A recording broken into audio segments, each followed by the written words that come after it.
প্রায় 3 মাস পর এক্সের প্রোফাইলে ঢুকলাম, দেখলাম রিলেশনশিপ স্ট্যাটাস দিছে, কিন্তু কার সাথে সেটা মেনশন করে নাই। দিলাম হাহা রিয়াক্ট। তারপর ফেসবুক থেকে বেরিয়ে এসে ছোট্ট করে একটা ঘুম দিলাম। ঘুম থেকে উঠে ফোনটা হাতে নিয়ে মেসেঞ্জারে গিয়ে দেখি উপরে লেখা আছে নিউ মেসেজ রিকোয়েস্ট। আইডিটার নাম জান্নাতুল ফেরদৌস। চিনতে আর বাকি রইল না, এটা আমার এক্সের আইডি। অবাক হলাম তার এসএমএস গুলা দেখে। আপনারা শুনলে বুঝতে পারবেন। কুত্তা শোয়ার বানর লুচ্চা লম্পট কুলাঙ্গার হারামজাদা হারামি হনুমান হাদারাম গাঁজাখোর মদখোর সিগারেটখোর পানখোর পানিখোর বিড়িখোর ভাতখোর নুডলসখোর। যা যা বলা যায় সব বলছে।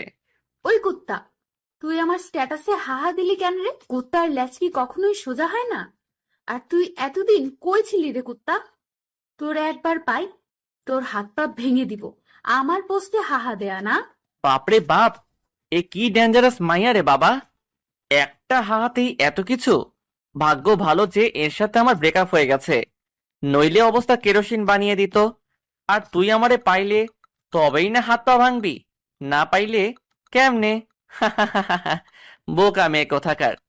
আমি এসএমএস দিলাম, কে আপনি? আর এগুলো কি সব আবোল তাবোল কথা বলছেন?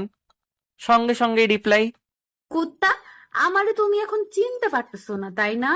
2 বছর প্রেম করে এখন বলতেছো আমি কে? Sorry, wrong number. Wrong number মানে?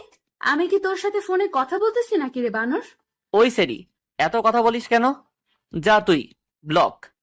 You can't message or call them in this chat and you won't receive their messages or কলস।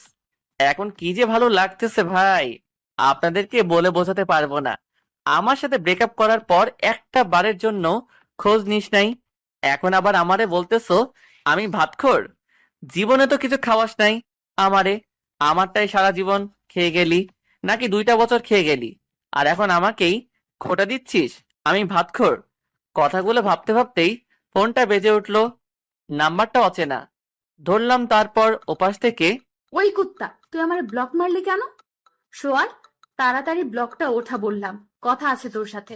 টুট টুট টুট দিলাম ফোন কেটে। আর নাম্বারটা ব্ল্যাক লিস্টে। ওহ কি মজা রে মজা! টানা 2টা বছর জ্বালাইছিস। 3 মাস যাবত তো ভালোই ছিলাম, কি জন্যে যে হাহা দিতে গেলাম। ধুর, ভালো লাগে না। টানা 2 বছর জ্বলছি, আর জ্বলতে চাই না। আবারও ফোন আসলো, ধরলাম। প্লিজ ফোনটা কেটো না, তোমার সাথে আমার কথা। টুট টুট টুট আবারও কেটে দিলাম। তোর সাথে? তারপর, প্লিজ ফোনটা কাটবে না, তোমার সাথে আমার কথা আছে। কাটবো? তুই কি করবি? তোর সাথে আমার কোনো কথা নাই। ওই, তুই আমারে তুই করে বললি? হ্যাঁ বললাম, তুই কি করবি? কুত্তা, তোর সাহস তো কম না, আমারে তুই করে বলিস? তুই জানিস আমি কে? এহ, আইসে। তুই কে আমি জানি না। হুম, তোর কোথায় কি আছে আমি সব জানি। আর তুই কে আমি তা জানি না। কি বললি তুই কুত্তা? কি বলবো আবার? তোরে আমি জানি, তুই কে তাই বললাম। কুত্তা, তার আগে তুই কি বললি? আমার কোথায় কি আছে তুই সব জানিস? আরে, ওটা তো কথার কথা বললাম। তোর কোথায় কি আছে আমি কিভাবে বলবো? তুই কি জীবনে তোর হাতটা পর্যন্ত ধরতে দিছিস নাকি কুত্তি? তুই আমারে কুত্তি বললি? তুই জানিস আমার আম্মু জীবনে আমায় কুত্তি বলে নাই? বানর শোয়ার কুত্তা! যা, তোর সাথে আবার ব্রেকআপ। জীবনে আমারে আর ফোন দিবি না, আমার পোস্টে আর হাহা দিবি না। তোর সাথে আবার রিলেশনে জড়াইতে চাইছিলাম, কিন্তু তোর ভাষার জন্য তা আর হলো না। হারামজাদার ভাষা কি? কুত্তা ফুট! টুট টুট টুট। কথায় আছে না, ভূতের মুখে রাম নাম। এর হয়েছে তাই, যে মাইয়া কুত্তা বানর শুয়োর লুচ্চা ছাড়া কথাই বলে না, সে নাকি আমার সামান্য কুত্তি বলার জন্য ব্রেকআপ করলো। ভাবা যায় বিষয়টা। যাই হোক, পরিচয়টা দিয়ে নেই। আমি আজিজ, এবার অনার্স 2য় বর্ষের ছাত্র। আর যার সাথে এতক্ষণ কথা বলছিলাম ও হলো জান্নাত, আমার গার্লফ্রেন্ড। গার্লফ্রেন্ড বললে এখন ভুল হবে, বলতে হবে এক্স গার্লফ্রেন্ড। এবার ইন্টার ফাইনাল ইয়ারে। আপনাদের সাথে কথা বলতে বলতে ফোনটা আবার বেজে উঠলো। মেজাজটা আবার খারাপ হয়ে গেল। জান্নাত মনে করে নাম্বারটা না দেখেই ধরে বলতে শুরু করলাম, ওই কুত্তি, আবার ফোন দিলি কেন? তোর কি লজ্জা নাই? খুব তো বললি আর ফোন দিবি না, সেই তো ঘুরে ফিরে আবার আমার কাছেই ফোন দিলি। বেলজ্জ, বেপর্দা, বেহায়া মহিলা কোথাকার। ওপাশ থেকে, কি আবল তাবল কথা বলিস বাবা? আমি তোর মা বলতেছি, তুই কি পাগল হইলি নাকি রে বাবা? ফোনের দিকে তাকিয়ে দেখি, এ মা, এই তো দেখি সত্যি আম্মুর নাম্বার। এখন কি বলবো আম্মুরে? আম্মু, সরি আম্মু, ভুল হয়ে গেছে। ভুল মানে? তুই আমার কুত্তি বেহায়া বেপর্দা বললি? আম্মু, আমি সত্যি তোমারে বলতে চাই নাই। তো কারে বলতে চাইছিলি? দাঁড়াও, তোমারে সব বুঝিয়ে বলতেছি। দাঁড়াইতে পারবো না, তুই বল। ওকে, তাহলে শোনো, সব বুঝিয়ে বললাম। ও ঠিক আছে, বেশি চিন্তা করিস নে, সব ঠিক হয়ে যাবে। হুম, তা কি জন্য ফোন দিয়েছিলে সেটা বলো। একটা খুশির খবর আছে বাবা, তুই বাড়িতে চলে আয়। তোর ভাইয়ের জন্য মেয়ে দেখতে যাব, 2-1 দিনের মধ্যেই চলে আয়। ওহ আম্মু, কি খবর দিলে গো? ভাইয়ার বিয়ে? আমি কালকেই বিকালের দিকে চলে আসতেছি, খুশি হয়ে, কারণ ভাইয়ার বিয়ে হয়ে গেলেই আমার পথ পরিষ্কার। ওকে আয়, সাবধানে আসবে কিন্তু। ঠিক আছে আম্মু, বলেই ফোনটা কেটে দিলাম। কাল আগে ভার্সিটি গিয়ে ছুটি নিয়ে আসতে হবে, তারপর বিকালের দিকে সোজা বাড়িতে। কিন্তু জান্নাতের জন্য খুব খারাপ লাগতেছে। যদিও ব্রেকআপ করে থাকি, তবুও তো ভালোবাসি মেয়েটাকে। অভিমানের বশে শুধু ব্রেকআপ করা। ব্রেকআপ করলেও তাও তো মেয়েটাকে একবার করে দেখতে পারি, কিন্তু বাড়িতে গেলে তাও তো দেখা হবে না। জান্নাতের সাথে আমার পরিচয় আমার বন্ধুর বোনের মাধ্যমে। সেদিন ছিল নাবিলার জন্মদিন, আমিও যাই সেদিন। বুলবুল আমার বন্ধুদের বাড়িতে। জান্নাতুলকে সেদিনই প্রথম দেখি। তারপর প্রপোজ, প্রেম, আর প্রেমের পর ব্রেকআপ। কি একটা জিনিস, তাই না? ওকে প্রপোজটা আমি করেছিলাম, আর ব্রেকআপটা করলো জান্নাত। পুরোনো দিনের কথাগুলো ভাবতে ভাবতে কখন যে ঘুমিয়ে পড়েছি মনেই নেই। সকালে ঘুম ভাঙলো ফজরের আজানের আওয়াজ শুনে। নামাজ পড়ে এসে সবকিছু গুছিয়ে নিলাম। তারপর খাওয়া দাওয়া করে ভার্সিটিতে গেলাম। ভার্সিটিতে পৌঁছাতেই, এই আজিজ, এদিকে আসো। এর নাম রিয়া, খুবই গা ঘেঁষা একটা মেয়ে। আমাকে নাকি তার খুবই পছন্দ, কিন্তু আমাকে আর জান্নাতকে যখন একসাথে দেখে তখন নাকি তার গা জ্বলে যায়। হ্যাঁ বলো, তবে যা বলবে একটু তাড়াতাড়ি বলবে, আজকে আমার বেশি সময় নাই। তোমার কবেই বা সময় থাকে গো সোনা, আমার কাছে একটু বসতে? তোমার কি এমন সমস্যা হয় বলো তো? এই, হাত ছাড়ো বলছি। হাত ধরলে কেন আবার? না, ছাড়বো না। জান্নাত যখন তোমার হাত ধরে তখন তো কিছু বলো না, আর আমি ধরলেই দোষ, তাই না? আর তোমাদের তো এখন ব্রেকআপ হয়ে গেছে, তা হাত ধরলে কোনো সমস্যা হবে না। কোনো মতে হাতটা ছাড়িয়ে, সেটাই তো গো সোনামণি, আমার গুলুগুলুটা, রিয়া সোনা। তুমি তো এখন আমার হাতটা ধরে থাকবে, কিন্তু ওই যে বললাম, আমার আজ একটু কাজ আছে, কাজটা সেরে এসেই আমার হাতটা তোমাকে দিয়ে দিব। কেমন রিয়া সোনা? একবার ছুটিটা নিয়ে আসি, তারপর তুই আমায় কেমনে পাস তা দেখা যাবে। রিয়া যেন খুশিতে অবাক। আমি যে ওর সাথে এত ভালোভাবে কথা বলবো বিশ্বাসই করতে পারে নাই। তুমি আমাকে সোনা বলবে আজিজ? হ্যাঁ গো সোনা, আরো কত কি বলবো। আমি কাজটা সেরে আসি, তারপর না হয় সব হবে। ঠিক আছে, কিন্তু কোথায় যাবে? প্রিন্সিপালের রুমে। আচ্ছা, তুমি তাহলে যাও, আমি তোমার জন্য এখানেই অপেক্ষায় থাকি। আরে না না, তোমার অপেক্ষা করতে হবে না, তুমি বরং ক্লাসে যাও, আমি কাজটা সেরেই আসতেছি। ঠিক আছে, তাড়াতাড়ি আসবে কিন্তু, আমি ক্লাসে গেলাম। হ, তুই তাড়াতাড়ি যা, আর আমি আগে ছুটিটা নিয়ে আসি, তারপর তুই আমারে কেমনে পাস তা দেখা যাবে। ওখান থেকে প্রিন্সিপালের রুমে আসলাম।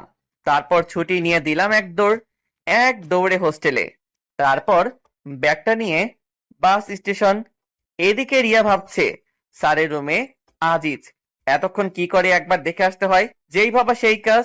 কিন্তু এ কি, স্যারের রুমে তো আজিজ নাই, একবার স্যারকে জিজ্ঞেস করতে হয়। আসতে পারি স্যার? জি আসছিল। আর তোমরা লেখাপড়া করো কেন বলতে পারো? আসতে পারি স্যার, এই কথাটা কি ইংরেজিতে বলা যায় না? Sorry sir. ইটস ওকে, আর সরি বলতে হবে না। কি জন্য এসেছো তাই বলো। স্যার, আজিজ কি আপনার এখানে আসছিল? হুম, আসছিলেন। ছেলেটা খুবই ভালো।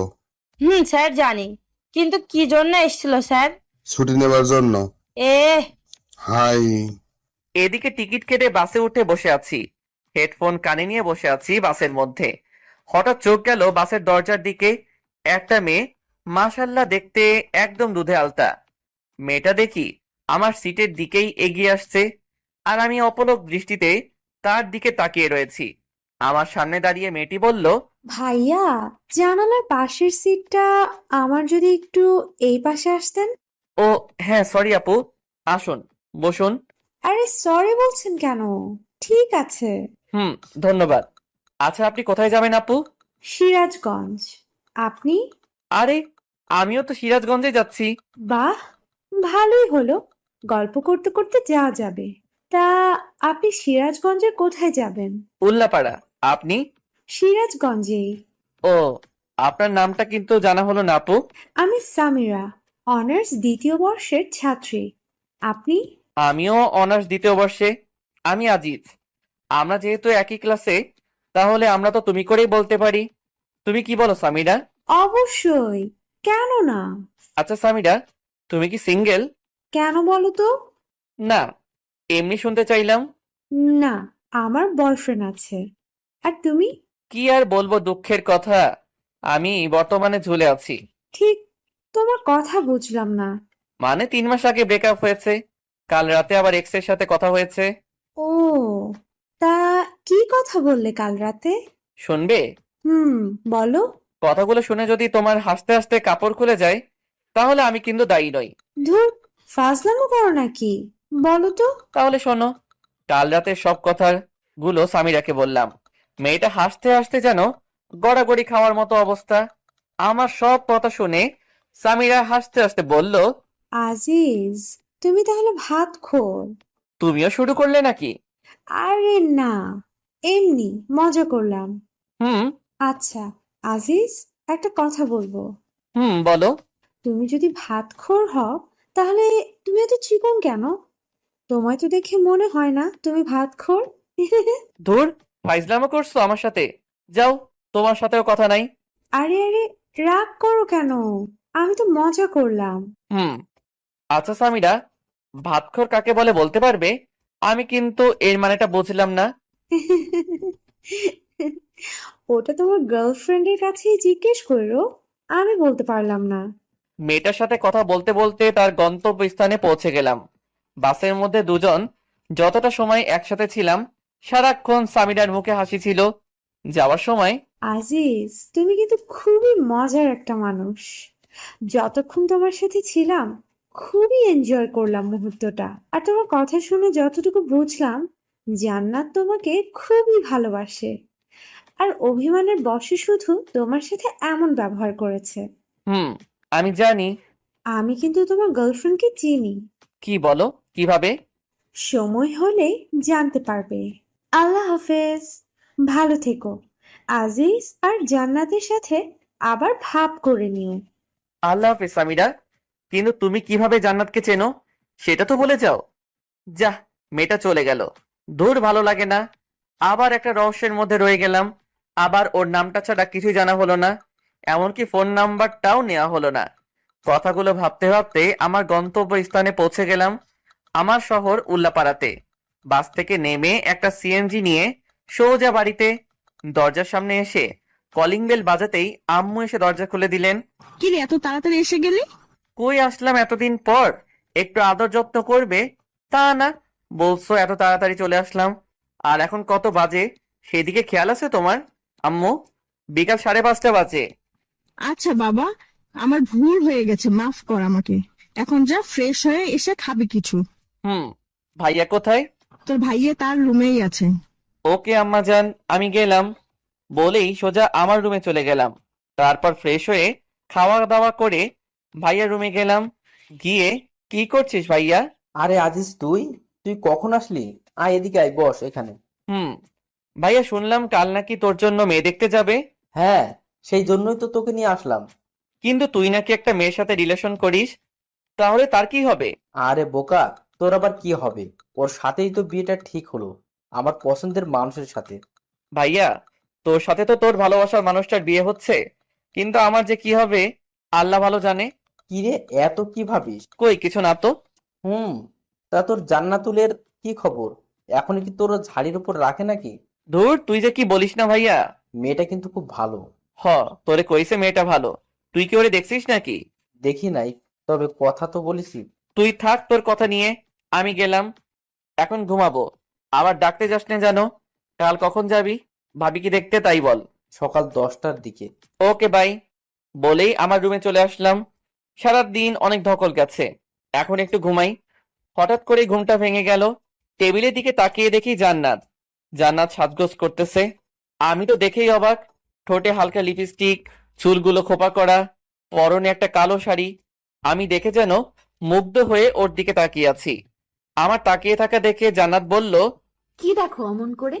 তোমাকে তোমাকে একদম পরীর মতো লাগছে। যা দুষ্টু, ওইভাবে কেউ বলে? আমার বুঝি লজ্জা করে না? আমার কাছে আবার কিসের লজ্জা সোনা?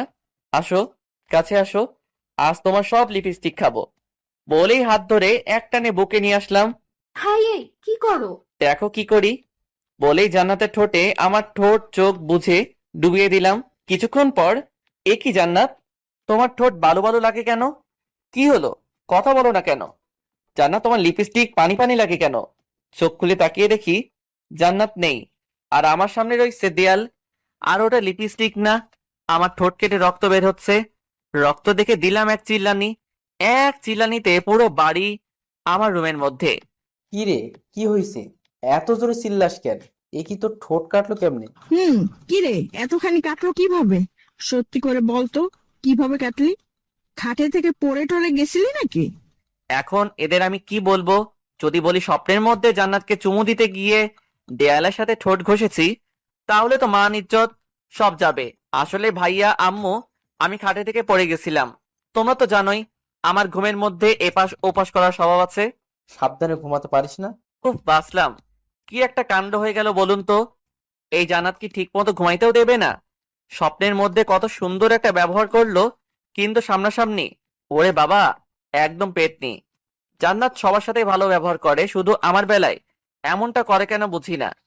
হয়তো ভালোবাসার মানুষটার প্রতি একটু বেশি অধিকার খাটাতে চায়, তাই আমার সাথে এমন করে। কথাগুলো ভাবতে ভাবতে কখন যে ঘুমিয়ে গিয়েছি খেয়ালই নাই। ঘুম থেকে উঠে ফজরের নামাজটা পড়ে খাওয়া দাওয়া করে রেডি হয়ে ভাইয়ার জন্য মেয়ে দেখতে চলে আসলাম। তারপর যা দেখলাম, মোটেও তা দেখার জন্য প্রস্তুত ছিলাম না। কারণ তা হলো, ভাইয়ার জন্য মেয়ে দেখতে এসে বসে আছি প্রায় 1 ঘন্টা হলো, কিন্তু মেয়েকে আনার কোনো নামই নাই। মেয়ে আসুক আর না আসুক, তাতে আমার কি। সামনে বিভিন্ন রকমের খাবার রাখা আছে, তা আমি মনের আনন্দে খেয়ে যাচ্ছি, কিন্তু ভাইয়া কিছুই খাচ্ছেন না। ভাইয়ার মুখ দেখার মতো অবস্থা হয়ে আছে, একদম ধুতুম পেঁচা। তাই ভাইয়াকে বললাম, কি রে ভাইয়া, কিছু খাবি না নাকি? দূর, আমি আছি আমার টেনশনে, আর তুই আছিস খাওয়া নিয়ে। বুঝি না মেয়েদের এত কি সাজগোজ করা লাগে। সেই কখন থেকে বসে আছি, আমাদের সময়ের দাম নাই নাকি? এত চাপ নিস কেন? আসবে তো নাকি? তোর তো দেখি তরই সইছে না। এত পেশাল করছিস কেন? খা না ভাই, আমার পিছে আবার লাগলি কেন? আচ্ছা ঠিক আছে, আমি কথা বলবো না তোর সাথে।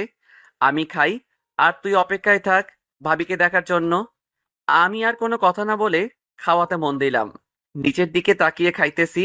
খাওয়ার মাঝখানে কেউ একজন বলে উঠল, আরে আজিজ, তুমি এখানে?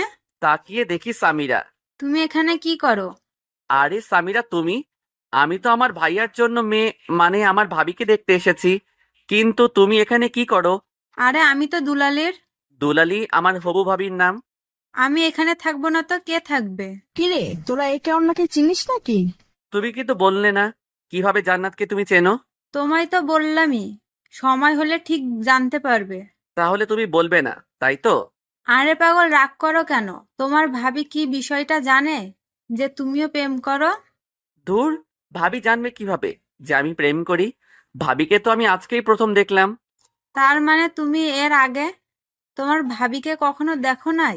দেখেছি, তবে ভাইয়ার ফোনে। সামনাসামনি আজই প্রথম। ও বেশ ভালো। তবে আমার মনে হয় বেচাটির চাপটা একটু বেড়েই যাবে, কারণ এখন তার বিয়ে হবে, আবার কিছুদিনের মধ্যে তোমারও বিয়ে হবে, আর তোমার বিয়ের কাজ মেয়েটাকেই একা হাতে সামলাতে হবে, তাই না? ধুর সামিরা, তুমি যে কি বলো না। লজ্জা পেলে বুঝি? আরে না না, লজ্জা পাবো কেন? আমাদের কথার মাঝেই ভাইয়া ডাক পড়লো। কিরে, আসবি নাকি না এখানেই থেকে যাবি? না, আসি, দাঁড়াও। আচ্ছা সামিরা, তাহলে আমি আসি, আবার বিয়ের দিন কথা হবে। আল্লাহ হাফেজ। সাবধানে যাবে। আল্লাহ হাফেজ। সামিরার কাছ থেকে আসার পর আচ্ছা ভাই, বলতো মেয়ে তোর জন্য দেখতে এসেছি নাকি আমার জন্য দেখতে এসেছি? হঠাৎ এমন কথা কেন বলছিস ভাইয়া? ঠিক বুঝতে পারলাম না। না, তোর যা ভাবসাব দেখছি তাই মনে হলো আর কি। তা মেয়েটা কি তোর পছন্দ হয়েছে নাকি? দূর ভাইয়া, তুই না একটু বেশি বুঝিস, বুঝলি? সামিরা আমার ফ্রেন্ড, আর ওর বয়ফ্রেন্ড আছে। ও, হুম। কথা বলতে বলতে বাড়িতে চলে আসলাম। বুলবুলকে একবার ফোন দিতে হবে দাওয়াত দেবার জন্য, আর নাবিলার সাথেও কথা বলতে হবে। ফোন দেবার পর হে ভাই বল, আর কেমন আছিস? আলহামদুলিল্লাহ, ভালো আছি রে দোস্ত। তুই কেমন আছিস? আলহামদুলিল্লাহ ভালোই। শোন, আগামী 10 থেকে 11 তারিখ তো ভাইয়ার বিয়ে ঠিক হয়ে গেল। তুই আর নাবিলা আসবি কিন্তু। তোরা বরং 7-8 তারিখে চলে আয়, অনেক কাজও করতে হবে। হুম, দোষ, সে না হয় বুঝলাম, কিন্তু নাবিলা তো মনে হয় যাইতে পারবে না, কারণ 9 তারিখ থেকে ওর পরীক্ষা শুরু হবে। ও, তার মানে তো জান্নাত আসতে পারবে না। আচ্ছা দোস্ত, তাহলে তুই চলে আয়, এখন রাখি। দেখতে দেখতে ভাইয়ার বিয়ের দিন চলে আসলো। বাড়ি ভর্তি মানুষ, সবাই যার যার মতো আনন্দ করছে। আমিও বন্ধুদের সাথে আনন্দ করছি, কিন্তু আনন্দের মাঝেও কিছু একটা যেন ফাঁকা ফাঁকা মনে হচ্ছে। আর সেই কিছু একটা হলো জান্নাত। হঠাৎ আমার সামনে সামিরা এসে হাজির, কিন্তু সে একা না, একটা ছেলের হাত ধরে আছে। আমাকে দেখেই ও বলল, হাই আজিজ, কেমন আছো? হুম, ভালো। তুমি? আমিও ভালো। আজিজ, হচ্ছে আমার বয়ফ্রেন্ড তৌসিফ। তৌসিফ আহমেদ শান্ত। আর তৌসিফ, ও হলো আজিজ। তোমাকে তো বলেছি সব ওর বিষয়ে। হ্যালো ভাইয়া, কেমন আছেন? ভালো আছি ভাই। কিন্তু আমার মনে হয় তুমি ভালো নেই, তাই না? সামিরার কাছে যতটুকু জানা যায় তোমার বিষয়ে সবকিছু শুনলাম। তুমিই তো সেই বিখ্যাত সবখোর। ভাইয়া, সবই কপাল। হুম তা তোমার তাকে তো দেখতে পাচ্ছি না ভাই। আসেননি নাকি? আসলে ভাইয়া, তার তো এক্সাম চলছে, তাই আসতে পারে নাই। এইভাবে সামিরা ও তার বয়ফ্রেন্ডের সাথে বলে বিয়ের আসরে চলে আসলাম। বিয়ের সব কাজ সম্পন্ন করে ভাবিকে নিয়ে আমাদের বাড়িতে চলে আসলাম। 7 দিন পর খাবার টেবিলে। আজিজ, একটা কথা ছিল। হ্যাঁ ভাবি, বলো। ভাই, তোমার একটা কাজ করতে হবে। আরে ভাবি, এভাবে বলছো কেন? বলো, তোমার জন্য তোমার ভাইটা কি কাজ করতে পারে? আসলে ভাই, তোমার বোনটা আজকে আসবে আমাদের এখানে। তোমার তাই একটু স্টেশনে যেতে হবে। ঠিক আছে ভাবি, তোমার চিন্তা করতে হবে না, আমি গিয়ে নিয়ে আসবো। কিন্তু ভাবি, তোমার বোনকে তো সেদিন বিয়েতে দেখলাম না। ওর তো এক্সাম চলছিল, তাই বাড়িতে আসতে পারে নাই। এখন সোজা আমাদের এখানে আসবে। ও, তা ভাবি, তোমার বোনের নামটা কি? জেসমিন। ঠিক আছে। ভাবির সাথে কথা বলে রুমে এসে ঘুমিয়ে বিকালের দিকে স্টেশনে গেলাম। অনেকক্ষণ হলো দাঁড়িয়ে আছি, শালার ট্রেন আসার নামই নাই। তাই স্টেশনের একটা বেঞ্চে বসে পড়লাম। কিছুক্ষণ পর একটা ট্রেন থামলো, আর ট্রেন থেকে নেমে দেখলাম একটা মেয়ে আমার দিকেই আসছে। মেয়েটাকে দেখে মনে হচ্ছে খুবই পর্দাশীল একটা নারী। পরনে একটা কালো বোরকা, হাতে হাত মোজা, পায়ে পা মোজা, মাথাটা বোরকার কালো কাপড় মানে হিজাব দিয়ে ঢাকা। আমার সামনে এসে মেয়েটা, আপনি কি আজিজ? হুম, কিন্তু আপনাকে তো ঠিক চিনলাম না। আমি জেসমি। আর আপনি আমার বেয়াই, তাই না? হুম বেআইন, আমি আপনার বেআই। কিন্তু বেআইন সাহেব, আপনি আমায় চিনলেন কেমন করে? আপনি তো আমায় আগে কখনো দেখেন নাই। আ- আসলে আপু কাল আপনার একটা ফটো দিয়েছিল, তাই চিনলাম আর কি। কিন্তু বেআইন, আপনার কণ্ঠটা কেমন যেন চেনা চেনা লাগে। কি কি বলে বললেন? আ- আ- আমার কণ্ঠ চেনা চেনা লাগে? আরে বেআইন, এমনি মজা করলাম। আপনি 10টা না, 5টা না, একটা মাত্র বেআইন, তাই মজা করলাম। মাইন্ড করলেন নাকি? না, না, মাইন্ড করব কেন?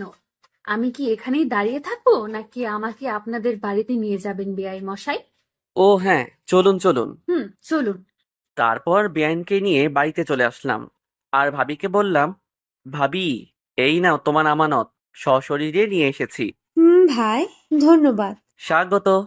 শোনো, আমি এখন আবার ঘুমাবো, রাতে কিছু খাবো না। আবার ডাকতে যেও না যেন।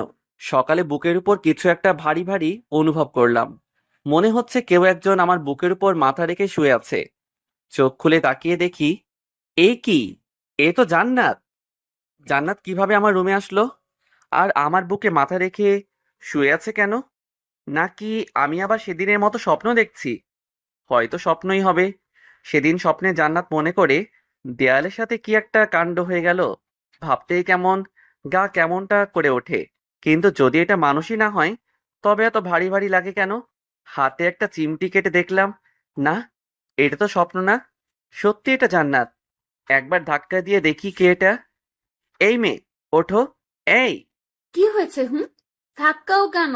তুমি এখানে কি করো? আর আমাদের বাড়িতে আসলে কেমন করে? জান্নাত চোখ খুলে তাকিয়ে দেখে সে আমার বুকের উপর শুয়ে আছে। অমনি লাফ দিয়ে ওঠে। আমি তো আসছি তোকে মারার জন্য।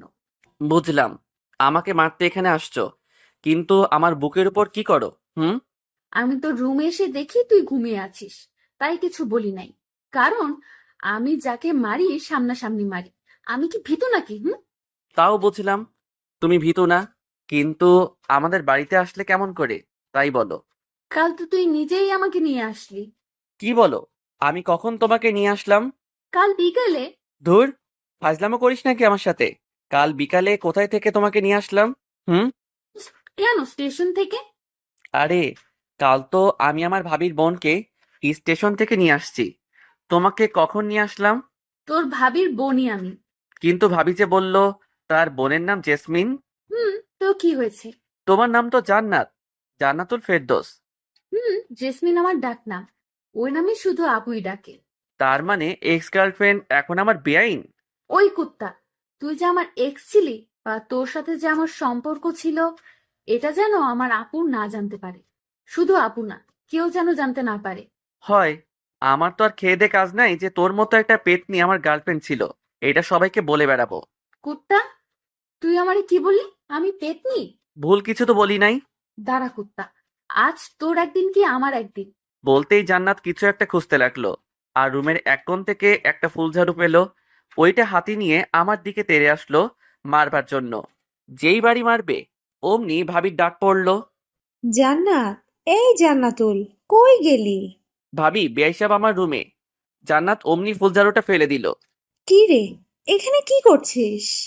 ভাবি, বেআইনের সাথে একটু মজা করছিলাম, তাই না বেআইন? আপু, আমার বেআইটা না খুবই মজার। আচ্ছা, বুঝলাম। এখন চল, ঘুম থেকে উঠে তো ফ্রেশও হোস নাই। আগে ফ্রেশ হয়ে খাওয়া দাওয়া করে নে, তারপর দুজনে গল্প করিস। এখন আর মহারাজ, আপনিও ফ্রেশ হয়ে নিচে খেতে আসুন। বলেই ভাবি জান্নাতকে নিয়ে চলে গেল। আর জান্নাত ওদিকে মনে মনে বলছে, আমাকে পেতনি বলা, তাই না? এখন যদি আপু না আসতো তবে শয়তানটার হাড়গোড় ভেঙে ফেলতাম। কিন্তু শয়তানটা কি বোঝে না যে এই পেতনিটা ওকে কতটা ভালোবাসে? আর এইদিকে আমি, উফ, এখন কি যে একটা কাণ্ড হয়ে যেত। ভাবি যদি না আসতো তবে আর আমি আস্ত থাকতাম না। ধন্যবাদ ভাবি। কিন্তু ভাই, এক্স গার্লফ্রেন্ড যখন বেআইন হয় তখন যে এতটা ঝামেলা হয় তা জানা ছিল না। বলেই ফ্রেশ হতে চলে গেলাম। ফ্রেশ হয়ে বের হতেই ফোনটা বেজে উঠল। ফোনের স্ক্রিনের দিকে তাকিয়ে দেখি এ তো নাদিয়ার নাম্বার। নাদিয়া আমার স্কুল লাইফের ফ্রেন্ড, আর ও তো এখন চিটাগাঙে। রিসিভ করার পর, ওই কুত্তা, তুই নাকি এখন বাড়িতে? তো কি হয়েছে? তুই তো চিটাগাঙে এখন, তাই না? না, আমি বাড়িতে আসছি আজ 5 দিন হলো। আর কুত্তা, তুই বাড়িতে আমায় বলবি না? আমি একা একা বাড়িতে বসে বসে বোরিং হচ্ছে। তুই কি আমায় বলতে পারতি না যে তুই বাড়িতে আসছিস? আমি এত কিছু জানি না, বিকালে আমার সাথে দেখা কর তুই। আচ্ছা, তুই স্কুলের মাঠে চলে আয়, বিকালে আমিও আসছি। ওকে, এখন রাখি, বিকালে কথা হবে। হুম বুঝি না মেয়েরা এত কথায় কথায় কুত্তা বলে কেন। নাদিয়ার সাথে কথা বলে খাবার টেবিলে চলে আসলাম। খাবার মধ্যে আম্মু বললেন, আজিজ, জি আম্মু। বিকালে জান্নাতকে নিয়ে একটু ঘুরিয়ে নিয়ে আসিস। মেয়েটা আসছে থেকে একা একা ঘরে বসে আছে। কিন্তু আম্মু আসতো। আমি কোনো কিন্তু শুনতে চাই না, যা বললাম তাই যেন হয়। ঠিক আছে, ওনাকে রেডি থাকতে বইলো। কথাটা বলে জান্নাতের দিকে তাকালাম, দেখলাম মেয়েটা অনেক খুশি। বিকেলে বাইক নিয়ে বাইরে জান্নাতের জন্য অপেক্ষা করছি, কিন্তু মহারানীর আসার খবরই নাই। কিছুক্ষণ পর একটা সাদা পরী যেন নেমে আসলো আমার সামনে। হুম, এটা জান্নাত। সাজের আর বর্ণনা দিলাম না, কারণ আপনারাও প্রেমে পড়ে যেতে পারেন। জান্নাত দাঁড়িয়ে আছে দেখে আমি বললাম, কি হলো, উঠবেন না নাকি? নাকি আমি একাই চলে যাব? না, না, দাঁড়াও, আমিও যাব। তাহলে উঠুন। আচ্ছা আজিজ, দেখো আমায় কেমন দেখা যাচ্ছে। হুম, ভালো। জান্নাত হয়তো শুধু এইটুকু আশা করে নাই আমার থেকে, ও ভেবেছে আরো অনেক কিছু বলবো। কিন্তু পেতনিটা জানে না যে তাকে কতটা সুন্দর লাগছে। তারপর দুজন স্কুলের মাঠে চলে আসলাম। দেখি নাদিয়া আগে থেকে বসে আছে। নাদিয়া আমাকে দেখে আমার কাছে চলে আসলো। এতক্ষণে আসার সময় হলো তোর? সে কখন থেকে বসে আছি। আর এই মেয়েটা কে দোস্ত? দোস্ত, ওর নাম জান্নাত, আমার বেআইন। ও, কিন্তু তোর সাথে যে আমার কিছু কথা আছে। হুম, তো বল কি কথা? না, এখানে না, তুই এদিকে আয়। আর আপু, তুমি একটু এখানে বসে থাকো, আমরা আসছি। বলেই নাদিয়া আমার হাত ধরে টানতে টানতে নিয়ে ফাঁকা জায়গায় চলে এলো। আর এদিকে জান্নাত ভাবছে, এ কি গায়ে পড়া মেয়ে রে বাবা! এই ছেমড়ি তো রিয়া আপুর থেকেও বেশি গায়ে পড়া মেয়ে। আর কি এমন কথা যা আমার সামনে বলা গেল না? না, এই মেয়েটাকে আমার সুবিধার মনে হচ্ছে না। ধুর, ভালো লাগে না। আর এদিকে নাদিয়ার সাথে প্রায় 10 মিনিটের মতো কথা বলে জান্নাতের কাছে আসলাম। কি কথা হলো তা না হয় পরে একদিন শুনবেন, এখন থাক। এসে দেখি মেয়েটা আনমনে কি যেন ভাবছে। তারপর নাদিয়া চলে গেল, আর আমি জান্নাতকে নিয়ে পুরা গ্রাম ঘুরলাম। আমার সাথে ঘুরতে পেরে জান্নাত অনেক খুশি। একটা কথা বলবো? বলো। পেতনিটা কে? কোন পেতনি? লুচ্চা, বোঝো না কোন পেতনি? বানর কুত্তা, এতক্ষণ যার সাথে কথা বলে আসলি সেই পেতনি। ও ও, ওর নাম তো নাদিয়া, আমার স্কুল লাইফের ফ্রেন্ড। বুঝলাম। এখন চল, বাড়িতে যাব। তারপর জান্নাতকে নিয়ে বাড়িতে চলে আসলাম। রাত 9টা। ছাদে নাদিয়ার সাথে ফোনে কথা বলতেছি। তখনই খেয়াল করলাম কেউ একজন ছাদে এসেছে। পিছনে তাকিয়ে দেখি জান্নাত। তাই নাদিয়াকে বললাম, দোস্ত, তোর সাথে পরে কথা বলি। কার সাথে কথা বলছিলি? নাদিয়ার সাথে। কেন বলো তো? আর যেন ওই পেতনিটার সাথে কথা বলতে না দেখি। কেন? কেন কথা বলবো না? আর বললে কি করবে? একদম গলা টিপে দিব। কি? জি। কিন্তু কেন? আমি তোমার কি হই যে? আর কিছু বলতে পারলাম না। তার আগেই আমার ঠোঁটে জান্নাতের ঠোঁট ডুবিয়ে দিল। কতক্ষণ ছিল ঠিক বলতে পারবো না। ছাড়ার পর কজ আই লাভ ইউ। আর একদিন ওই পেতনিটার সাথে কথা বললে দেখ কি করি তোর। বলেই দৌড়ে চলে গেল। বুঝলাম না কিছু। জান্নাতি আমার সাথে ব্রেকআপ করলো, আর এখনো নিজেই বলছে আই লাভ ইউ। হুট করেই জান্নাত তার ঠোঁট দুটো আমার ঠোঁটের মধ্যে মিলিয়ে দিল।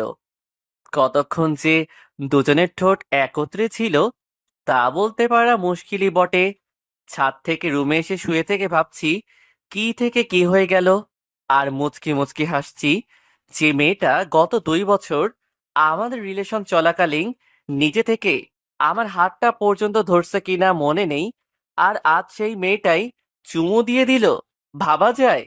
অবশ্য আমার বিষয়টা খারাপ লাগে নাই, ভালোই তো লাগলো। কথাগুলো ভাবতে ভাবতে ভাবি এসে ডেকে গেলেন খাবার জন্য। আমিও ফ্রেশ হয়ে নিচে খেতে চলে এলাম। সবাই যার যার মতো বসে আছি খাবার জন্য। জান্নাতও আছে, আমার দিকে তাকিয়ে মুচকি মুচকি হাসছে। আমি সেই দিকে খেয়াল না দিয়ে খাওয়ার জন্য বসে পড়লাম। জান্নাত খাওয়ার থেকে আমার দিকেই বেশি আর চোখে তাকাচ্ছে। তাই আমি বললাম, কি বেআইন সাহেব, খাচ্ছেন না কেন? খান খান, লজ্জা পাবার কিছু নেই। নিজের বাড়ি মনে করে খেতে পারেন। কি ভাবি, আমি ঠিক বলছি না? জান্নাত আমার দিকে এবার রাগী চোখে তাকালো। ঠিকই তো বলছিস। কিরে জান্নাত, খাচ্ছিস না কেন? এই তো খাইতেছি তো আপু। আর বেআই মশাই লজ্জা পাবো কেন? এটা তো আমার নিজের বাড়িই মনে করি। আর এটা তো আমারও বাড়ি, তাই না? মনে মনে বললাম, আজ বেআইন ডাকছো, কাল যদি তোমায় বউ না ডাকাতে পারি তবে আমার নামও জান্নাত না, বলে রাখলাম। তোরা খাবার সময় কি শুরু করলি? আর ছোট আব্বাজান? আম্মু মাঝে মাঝে আমাকে ছোট আব্বাজান বলে ডাকে। জি আম্মু, বলো। তোর খালাম্মা আজ ফোন দিয়েছিল, তোকে যাইতে বলছে। কিন্তু আম্মু, আমি এখন কিভাবে যাব? কেন বাবা, কেন যাইতে পারবা না? আমি তো তোমার ফোন টেপা আর ঘুরে বেড়ানো ছাড়া আর কোনো কাজ দেখি না, তাহলে কেন যাইতে পারবা না? উপায় নাই, এখন যেতেই হবে। ঠিক আছে, কবে যাইতে হবে?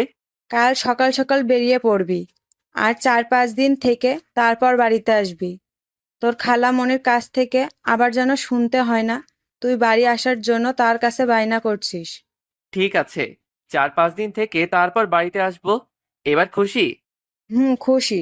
জান্নাত মা, তুমি তাহলে সকাল সকাল রেডি হয়ে থাইকো মা। মা ঠিক আছে। বুঝলাম না, আম্মু জান্নাত রেডি থেকে কি করবে? আর ওই, আপনি আমার আম্মুরে মা ডাকছেন কেন? জান্নাত তো তোর সাথে যাবে। আমি মা বলে ডাকবো, তাতে আপনার কি? আমি মনে মনে বললাম, মা তো আজ না হয় কাল থেকে ডাকতেই হবে, আমি না হয় এখন থেকেই ডাকা শুরু করলাম। আমার বোকা বরটা বোঝেও না। আর একবার শুধু কাল তোমার সাথে বেরোতে পারি, তারপর দেখো তোমায় কেমন নাচানো নাচাই। আমি আর কি কমু, সবই তোমাদের ইচ্ছা। পরদিন সকাল 8টায় রেডি হয়ে বাইকে দাঁড়িয়ে আছি। কিছুক্ষণ পর জান্নাত আসলো, সাথে আম্মু আর ভাবি। তাদের কাছে থেকে বিদায় নিয়ে বাইকটা নিয়ে বেরিয়ে পড়লাম। গাড়ির আপন গতিতে গাড়ি চলছে, কিন্তু আমাদের কারোর মুখেই কোনো কথা নেই। নীরবতা ভেঙে জান্নাত বলল, কি হলো, কথা বলছো না কেন? কি বলবো? কেন, আমার সাথে বলার তোমার কোনো কথা নেই? আছে তো অনেক, কিন্তু কিছুই মনে পড়ছে না। ফাজলামো করো নাকি? দূর, ফাইজলামো করতে যাব কেন? যা সত্যি তাই বললাম। ঠিক আছে, এখন বলো আমার কেমন লাগছে দেখতে। একদম পেতনির মতো, মজা করে বললাম।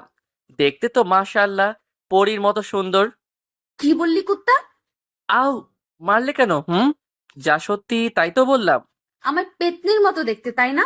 গাড়ি থামা, গাড়ি থামা বলছি। কেন? যা বললাম তাই কর। ওকে। গাড়ি থামানোর পর, আজিজ, তুই বুঝতে পারছিস যে তুই এখন ফেঁসে গেছিস? মানে আমি ফেঁসে গিয়েছি মানেটা কি? মনে হচ্ছে এখন যদি আমি চেঁচামেচি করে লোক জড়ো করি আর তাদের বলি তুই আমাকে ভুলিয়ে ভালিয়ে এসব করার জন্য এখানে নিয়ে আসছিস, তাহলে তোর কি অবস্থা হবে ভাবতে পারছিস? কিন্তু আমি তো তোমায় ওইসব করার জন্য আনি নাই। সেটা তো আমি আর তুমি জানি সোনা, এরা তো জানে না। তাহলে আমি এখন পালাবো? পালাও, তবে বাড়িতে আম্মু আর আপুকে কি বলবে? তার মানে? তার মানে তুমি এখন মাইনকার চিপায়। অ্যাঁ? না, হ্যাঁ। তুমি এখন কি করতে চাচ্ছ? বেশি কিছু না, শুধু আমি যা যা বলবো তোমায় তাই তাই করতে হবে। কি করতে হবে? আমরা যখন তোমার খালামণির বাসায় যাব, তখন তো তিনি জানতে চাইবেন আমি তোমার কি হই। তখন তুমি কি বলবে? আমি তোমার কি হই? কেন বলবো বেআইন? না, বেআইন না। তাহলে কি বলবো? তুমি আমার এক্স গার্লফ্রেন্ড এইটা বলবো? ধুর বোকা, এটা বলতে যাবে কেন? তাহলে কি বলবো সেইটা তো বলো। এত পেঁচাও কেন? খালামণিকে বলবে আমি তোমার একমাত্র দুষ্টু মিষ্টি আদরের বউ। মানে কি? তুমি তো আমার বউ না। সেটাও শুধু তুমি আর আমি জানি, খালামণি তো জানে না। নেহি, কাভি নেহি। আমি এটা বলতে পারবো না। বলতে পারবি না তাই না? লোকজন ডাকবো নাকি? না। তাহলে আমি এখন থেকে তোর কে? বউ। জোরে বল, শুনতে পাই নাই। বললাম তো বউ। এভাবে না, বল যে তুমি আমার একমাত্র বউ, নইলে ডাকবো নাকি? না না, বলছি বলছি। বল। তুমি আমার একমাত্র আদরের বউ। এই তো আমার সোনা বর, আমার জানুটা, আমার গুলুমুলু বাবুটা। এখন চলো, যাও যাক সোনা মোনা। চলো। গাড়ি চলছে তো চলছেই, আর আমি শুধু ভাবছি কি যে হতে চলেছে। আমার খালাম্মা তো একদম সহজ সরল একজন মানুষ। জান্নাতের মতলবটা আমি কিছুই বুঝতে পারলাম না। বাইকের আয়নাতে দেখতে পেলাম জান্নাত মুচকি মুচকি হাসছে। এ যেন তার বিজয়ের হাসি। সারা রাস্তা আর একটা কথাও হয় নাই দুজনের। গাড়ি এসে থামলো খালামণিদের বাড়ির সামনে। তারপর কলিং বেল দেবার আগে জান্নাত, মনে আছে তো আমি এখন তোমার কে? বউ, একমাত্র আদরের বউ। আমার সোনা বরটা। তোরে দিলাম চুম্মা। তারপর কলিং বেলটা দিলাম। কিছুক্ষণ পরে খালামণি এসে দরজাটা খুলে দিলেন। তারপর আমাকে জড়িয়ে ধরলেন। তারপর খালা জান্নাতের দিকে তাকিয়ে বললেন, কেমন আছিস তোরা? আলহামদুলিল্লাহ ভালো খালাম্মা, তুমি কেমন আছো?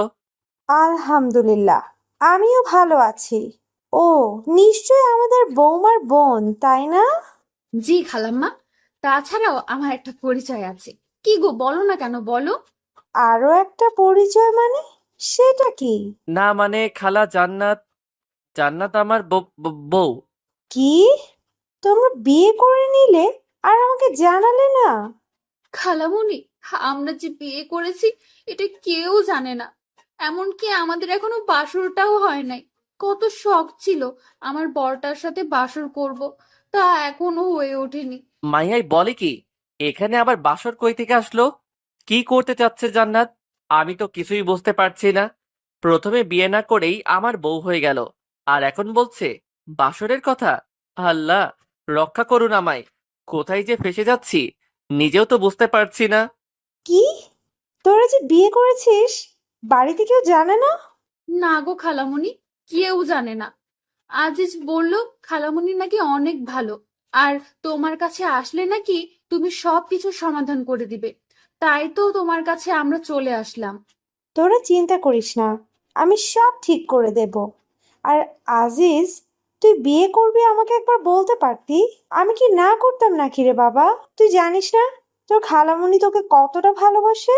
আমার কতটা ইচ্ছে ছিল তোর বিয়ের কাজ আমি নিজের হাতে করব, তা তুই করতে দিলি না। খালামণি, তুমি কি এখন আমাদের কথা শুনবে নাকি ভিতরে ঢুকতে দিবে? আর আলিফকে তো দেখছি না, ও কোথায়? আলিফ আমার খালাতো ভাইয়ের নাম। ও হে, ভিতরে আয়। আর তোর ভাই তো কলেজে গেছে, তোরা আলিফের রুমে গিয়ে বসে বিশ্রাম নে, আমি ততক্ষণে তোদের রুমটা গুছিয়ে নেই, কেমন? ঠিক আছে খালামণি, আর আলিফ আসলে আমার কাছে পাঠিয়ে দিও। হুম। বাবা, তোর ফোনটা দিয়ে যা, আলিফকে ফোন দিয়ে তাড়াতাড়ি আসতে বলি। খালামণিকে ফোনটা দিয়ে আলিফের রুমে দুজনে চলে আসলাম। তারপর আমি, ওই, তোর মতলবটা কি বলো তো? তোমার ভাবসাব মোটেও সুবিধার মনে হচ্ছে না আমার কাছে। কেন জানো, তোমার কি মনে হচ্ছে? আর আমার বরটা কি রাগ করলো নাকি? আমি মোটেও তোমার বর নই। তো তুমি আমার কে? কেউ না। সত্যিই আমি তোমার কেউ না? কি হলো, চুপ করে গেলা কেন, বলো। সত্যি আমি তোমার কেউ না? বলেই জান্নাত আমার কাছে আসতে লাগলো। এই, কি করছো? কাছে আসবে না, দূরে থাকো বলছি। কাছে আসবো? তুমি কি করবে? কি করবে? আমি কিন্তু চেঁচাবো। চিল্লাও চিল্লাও, যত পারো চিল্লাতে থাকো। এই, না না, ধুর ছাই, কে শোনে কার কথা? জান্নাত আমার মাথার দুপাশে ধরে চার ঠোঁট এক করে দিল। এখন বলো আমি তোমার কে? কাজটা কিন্তু তুমি ঠিক করলে না। ওই কুত্তা, তোরে আমি কি বলি আর তুই কি বলিস? ধুর, ভাল লাগে না। যাও তো, ফ্রেশ হয়ে এসো আগে। যাইতেছি। তারপর কিন্তু বলতেই হবে আমি তোমার কে, নইলে এইবার তোমার ঠোঁট একদম ছিঁড়ে ফেলবো। বলেই জান্নাত চলে গেল। আর আমি ভাবছি কি করতে চাচ্ছে এই মেয়েটা। ভাবতে ভাবতে আলিফ চলে আসলো। আর কি রে ভাইয়া, আসবো? দরজার দিকে তাকিয়ে দেখি আলিফের হাতে কিছু শপিং ব্যাগ। আরে আলিফ, তুই আয় আয়। আর এটা তো তোরই রুম, তুই আসবি, আমাকে জিজ্ঞেস করছিস কেন? আমার রুম। কিন্তু ভাইয়া, রুমে তো তুমি একা নেই, সাথে ভাবিও আছে, তাই না? আর ভাইয়া, এটা তুমি একেবারে ঠিক করলে না। কি ঠিক করলাম না রে ভাই? এই যে বিয়ে করলে না জানিয়ে। তোরে কিভাবে জানাবো রে ভাই? আমি নিজেই জানতাম না যে আমি বিয়ে করেছি, তুই কেমনে জানবি? কি রে ভাইয়া, কথা বলো না কেন? কি ভাবো? আগে জানাইনি তো কি হয়েছে, এখন তো জানলি, তাই না? হুম, নাও, এইগুলো নাও। আর তাড়াতাড়ি এগুলো পরে বাইরে আসো। কি এগুলো? তোমার জন্য পাঞ্জাবি আর ভাবির জন্য বেনারসি। কিন্তু এগুলা কেন? আম্মু বললো তোমাকে নাকি বর বেশে দেখবে, তাই তাড়াতাড়ি চেঞ্জ করে চলে আসো। আর এই নাও তোমার ফোন, আম্মু দিল। হুম, রেখে যা। কিছুক্ষণ পরে জান্নাত বাথরুম থেকে বেরিয়ে আসলো। তারপর কার সাথে কথা বললে গো এতক্ষণ? আলিফ আসছিল এগুলো দেবার জন্য। কি এগুলো? খুলে দেখো। ওয়াও, খুব সুন্দর এগুলো। আমাদের জন্য? হুম, আমার খুব পছন্দ হয়েছে, কিন্তু এগুলো কিসের জন্য? সবকিছু খুলে বললাম কি জন্য। তারপর দুজন রেডি হয়ে বাহিরে আসলাম। বাহিরে বের হয়ে যা দেখলাম, একজন মুরব্বি লোক খাতা কলম নিয়ে বসে আছে। দেখে মনে হচ্ছে কাজী হবে হয়তো, কিন্তু কেন? আয়, তোরা এখানে বস। খালামণি, উনি কে? উনি তো কাজী সাহেব, তোদের আবার বিয়ে দেবার জন্য নিয়ে আসলাম আলিফকে দিয়ে। আমার অনেক দিনের শখ ছিল তোর বিয়ে আমি নিজে দাঁড়িয়ে থেকে দিব। আমি জান্নাতের দিকে তাকিয়ে দেখলাম মেয়েটাও মনে হয় এই কথাটা শোনার জন্য মোটেও প্রস্তুত ছিল না। মুখটা একদম ফ্যাকাশে হয়ে গেছে। সাথে আমারও একই অবস্থা। কি বলো তুমি খালামণি? আমরা তো একবার বিয়ে করেছি, তাহলে আবার কেন? তোকে বললাম না, তোর বিয়ে আমি নিজে দাঁড়িয়ে থেকে দিতে চেয়েছি। আর তোর আবার বিয়ে করতে সমস্যাটা কোথায়, হ্যাঁ? অন্য কাউকে তো আর তোকে বিয়ে করতে বলছি না, তোর বউকেই তো বিয়ে করতে বলছি। বাবা, তুই আমার জন্য এইটুকু করতে পারবি না? জান্নাত, তুমি তো কিছু বলো এখন খালামণিকে। আমি আর কি বলবো বলো? খালামণি তো আর বেশি কিছু আবদার করে নাই, তাই না? খালামণি, আমরা রাজি। আলহামদুলিল্লাহ। কাজী সাহেব, আপনি বিয়ের কাজ শুরু করুন। আমি কিছুই বুঝতে পারছি না কি থেকে কি হয়ে যাচ্ছে। এখন খালামণিকেও সত্যটা বলতে পারবো না, কারণ সে খুব কষ্ট পাবে। কি করব এখন আমি? এই সব ভাবতে ভাবতে কখন যে কবুল বলে দিয়েছি। অবশেষে জান্নাত আর আমার বিয়েটা হয়ে গেল। রাত 10টা। বাসর ঘরের মধ্যে বসে আছে জান্নাত। আমি দরজাটা খুলে ভিতরে ঢুকে রীতিমতো অবাক হলাম, কারণ ঘরটা অনেক সুন্দরভাবে সাজানো। এত অল্প সময়ে এত কিছু কিভাবে সাজালো খালামণি? বুঝতে পারছি না। মনে হচ্ছে আগে থেকে সাজানো ছিল ঘরটা। আরো অবাক হলাম জান্নাতের দিকে তাকিয়ে, কারণ যে মেয়ে সব সময় আমার পিছে পড়ে থাকে সেই মেয়েটা মাথায় ঘোমটা দিয়ে নিচের দিকে তাকিয়ে বসে আছে। ভাবা যায় জান্নাতকে বউ বেশে যেন সুন্দরী অপ্সরার মতো লাগছে। আমি ভয়ে ভয়ে এক পা দুপা করে খাটের দিকে এগিয়ে যেতে লাগলাম। খাটের কাছে যেতেই জান্নাত খাট থেকে উঠে দাঁড়িয়ে আমার কাছে এসে সালাম করতে লাগলো। আমি তার 2 বাহু ধরে দাঁড় করিয়ে বললাম, এই এই, কি করো? তুমি এখন আমার স্বামী, সো এটা আমার অধিকার। শুধু অধিকার নয়, বিয়ের রাতে স্বামীর পায়ে ধরে সালাম করা প্রত্যেকটা স্ত্রীর কর্তব্য ও আমাদের সমাজের নিয়ম। তাই আমাকে তুমি এটা থেকে বিরত রাখতে পারো না। কি আর করা, এই মেয়ের সাথে কথায় পারা খুবই মুশকিল। তারপর জান্নাত আবার আমার পা ছুঁয়ে সালাম করে নিল। তারপর, তোমার কি অজু আছে? না থাকলে করে আসো, আমরা 2 রাকাত নামাজ আদায় করব। হুম, আমি অজু করে আসছি। তোমার আছে? হুম, আছে। আসো, তাহলে আমরা নামাজ আদায় করে নিই। জান্নাত 2টা জায়নামাজ বিছিয়ে দিল। আমিও জান্নাত দুজনে নামাজ আদায় করে নিলাম। তারপর নামাজ শেষ করে জান্নাত আবার গিয়ে বিছানাতে বসে পড়ল। আমি আমার টুপি ও পাঞ্জাবিটা খুলে বিছানার দিকে এগিয়ে যেতে লাগলাম। বিছানার কাছে যেতেই জান্নাত একটা বালিশ হাতে নিয়ে আমার দিকে ঢিল মেরে দিয়ে বলল, একদম বিছানার দিকে আসবে না। কেন? কি হলো আবার মেয়েটার? কারণ তুমি ওই সোফায় গিয়ে ঘুমাবে, আর আমি এই বিছানায়। বুঝলাম না। তুমি বিছানায় ঘুমাবে আর আমি সোফায় ঘুমাবো? কিন্তু কেন? আমাদের তো বিয়ে হয়ে গেছে, আমরা এখন স্বামী স্ত্রী। তাহলে একসাথে ঘুমালে সমস্যাটা কোথায়? কারণ তুমি তো আর একা না, তাই না? কারণ তোমার তো অনেক বান্ধবী আছে। ভার্সিটিতে রিয়া আপু, তারপর দেখলাম নাদিয়া নামের ওই পেতনি, আর এখন সামিরা আপু তোমার কথা বলে। তার সাথে আমার যখনই কথা হয়। কি বলো এগুলো? তুমি জানো আমি কত কষ্টে সেদিন রিয়াকে ফাঁকি দিয়ে আসছি? রিয়াকে যদি ভালোই বাসতাম তাহলে কি আর তাকে ওইভাবে অবহেলা করতাম? সে না হয় বুঝলাম, কিন্তু নাদিয়া আর সামিরা আপু, তুমি সেদিন নাদিরার সাথে কি কথা বললে যা আমার সামনে বলা যেত না? এই কথা, এটা সেই দিন জিজ্ঞেস করলেই তো বলে দিতাম। এর জন্য আমার পাগলিটা অভিমান করে আছে? হুম, সেদিন বলো নাই তো এখন বলো। একদম মিথ্যা কথা বলবে না, তাহলে কিন্তু। আচ্ছা, শোনো তাহলে।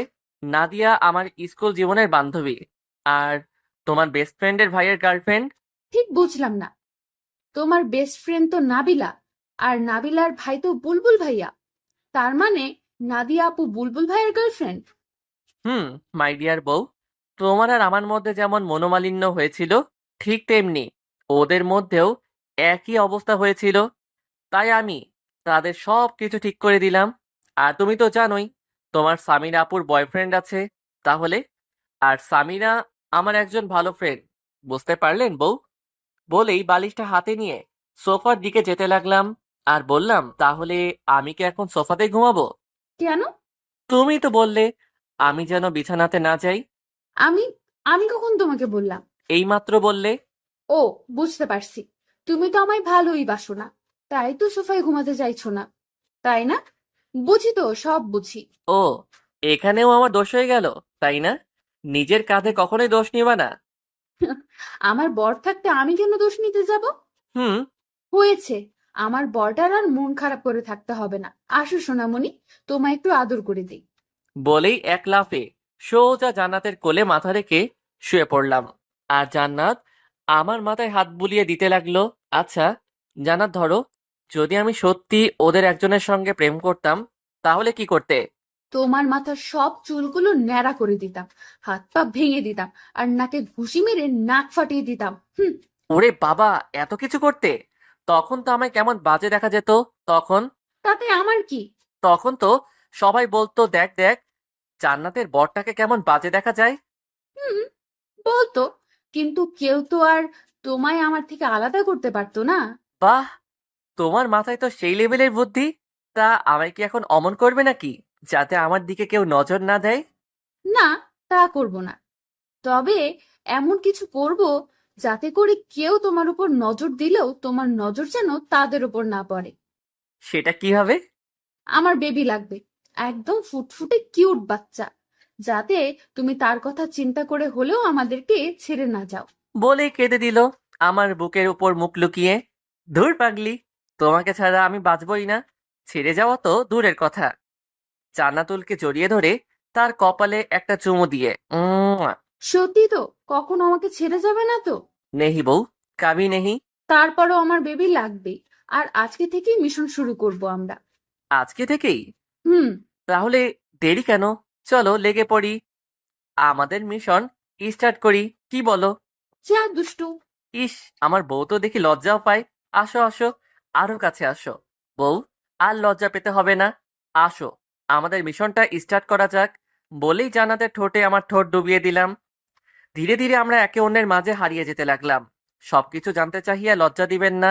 আমাদের মিশন কমপ্লিট। এখন ফরজ গোসলটা করতে হবে। আমরা এখন যাই, ফরজ গোসলটা সেরে আসি, কেমন? গোসল শেষ করে দুজনেই আমরা রুমে এসে শুয়ে পড়লাম। আমি বালিশে মাথা রেখে শুয়ে আছি, আর জান্নাত আমার বুকের উপর মাথা রেখে শুয়ে আছে। আমি জান্নাতকে বললাম, জান্নাত, হুম। ও বউ, শোনো না, হুম, বলো না। আমরা কি সত্যি সত্যি বিয়ে করে নিয়েছি? কি বলো এগুলা? বিয়ে করে মিশন কমপ্লিট করে এখন বলছো আমরা কি সত্যি সত্যি বিয়ে করেছি? আমার না বিশ্বাসই হচ্ছে না যে আমরা মিশনটা পর্যন্ত কমপ্লিট করে ফেলেছি। কি থেকে কি হয়ে গেল, তাই না? জি না, আমি চেয়েছি বলেই বিয়েটা হলো, বুঝলে? তার মানে তুমি এই সিচুয়েশনে না পড়লে বিয়েটা করতে না? করতাম কি করতাম না সেটা না হয় কাল সকালেই জানতে পারবে। হুম। হুম। এখন ভালো ছেলের মতো তোমার এই পেতনি বউটাকে শক্ত করে জড়িয়ে ধরে ঘুমাও তো, অনেক রাত হয়ে গেছে। হুম বউ, তুমি শুধু আমার পেতনি বউ না, আমার দুষ্টু মিষ্টি আদরের বউ। হয়েছে হয়েছে, আর পাম মারতে হবে না।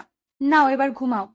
আমি আর কথা না বলে জান্নাতকে দু বাহুদ্বয়ের মধ্যে আগলে নিয়ে তার কপালে একটা ভালোবাসার পরশ এঁকে দিলাম। জান্নাত আমার বুকের উপর মুখ লুকিয়ে ঘুমিয়ে পড়ল। এই মেয়েটা কিছুদিন আগেও কি ঝগড়াটাই না করলো আমার সাথে, আর এখন আমার বুকে মুখ লুকিয়ে আমাকে শক্ত করে জড়িয়ে ধরে ঘুমিয়ে আছে। এমন ভাবে ধরে আছে যেন ছেড়ে দিলেই আমি হারিয়ে যাব। ঘুমন্ত পরীটাকে বুকের সাথে আরো শক্ত করে জড়িয়ে নিয়ে আমিও ঘুমের দেশে পা বাড়ালাম। সকালে নাকের মধ্যে কেমন যেন সুরসুরি অনুভব করলাম। সাথে সাথে হাঁচি দিয়ে চোখ খুলে তাকিয়ে দেখি জান্নাত আমার পাশে বসে হাসছে। অনেক রাগ হলেও তার হাসিতে যেন আমি আবারও তার প্রেমে পড়ে গেলাম। জান্নাত হাসতে হাসতে বলল, এই যে মিস্টার বর, ঘুম ভাঙলো তাহলে? ফজরের আজান যে হয়ে গেছে সেদিকে খেয়াল নেই। ওঠো ওঠো, তাড়াতাড়ি উঠে ফ্রেশ হয়ে অজু করে আগে নামাজ পড়ে নেন, তারপর না হয় আবার ঘুমায়েন। উম আর একটু ঘুমাই না বউ, তারপর নামাজ আদায় করে নেই। না না, তা হচ্ছে না, ওঠো বলছি। হুম। তারপর উঠে নামাজ আদায় করে এসে জান্নাতকে আবার বুকে নিয়ে ঘুমিয়ে গেলাম। কিছুক্ষণ পরে মনে হলো কেউ যেন দরজায় ঠক ঠক করছে। কে? ভাইয়া, আমি আলিফ। আর কতক্ষণ ঘুমাবি?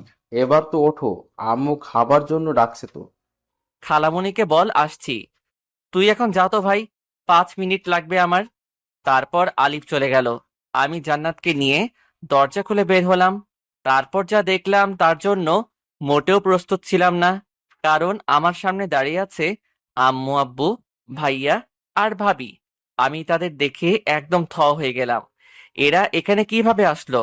আমি ভয়ে ভয়ে আম্মুর দিকে তাকিয়ে বললাম, আম্মু বিশ্বাস করো, আমরা কিছুই করি নাই। আর আম্মু, আমি এসব করতে চাই নাই। এই জান্নাত আমাকে ব্ল্যাকমেইল করে ওইসব করতে বাধ্য করেছে। আমার এমন হ্যাবলা মার্কা মুখ দেখে সবাই ফিক করে হেসে দিল। আর জান্নাত গিয়ে আম্মুকে জড়িয়ে ধরলো। কি হচ্ছে এসব? আমরা সব আগে থেকেই জানতাম রে গাধা। অমন মুখ বানিয়ে আছিস কেন? জানতে মানে? কি জানতে তোমরা? তোর সাথে যে এই বিয়েটা হলো তা আমারই প্ল্যান ছিল। তোকে তোর খালামণির বাড়িতে আসতে বলা আর জান্নাতকে তোকে ব্ল্যাকমেল করছে, সেটাও আমারই প্ল্যান ছিল। কি বলছো এগুলো আম্মু? তোমার প্ল্যান ছিল মানে? তোমরা বললে কি আমি জান্নাতকে বিয়ে করতাম না? আর এগুলো কেন করলে? আমি তো তাই বুঝতে পারছি না। তুই আমাদেরকে ভুল বুঝছিস, আগে কথাটা শোন। ধুর, তুমি থাকো তোমার ভুল বোঝা নিয়ে। আমায় কেউ বিরক্ত করবে না। আমার মাথায় যেন কিছুই খেলছে না। ওখানে আর থাকলাম না, কারণ আমার প্রচন্ড রাগ উঠে গেছে। আর আমার রাগ উঠলে আমি কি করি নিজেও জানি না। আমার থেকে কেন লুকাতে হবে এগুলো? আমাকে বললে আমি কি জান্নাতকে বিয়ে করতাম না নাকি? আমিও তো জান্নাতুলকে ভালোবাসি। আমি যখন সবার সামনে থেকে চলে আসলাম, তখন জান্নাত আমার পিছু পিছু আসতে লাগলো। মা, তুই কোথায় যাস? আম্মু দেখলে তো তোমার ছেলে কতটা রেগে গেছে। আমি যাই, তার রাগ আগে ভাঙিয়ে আসি।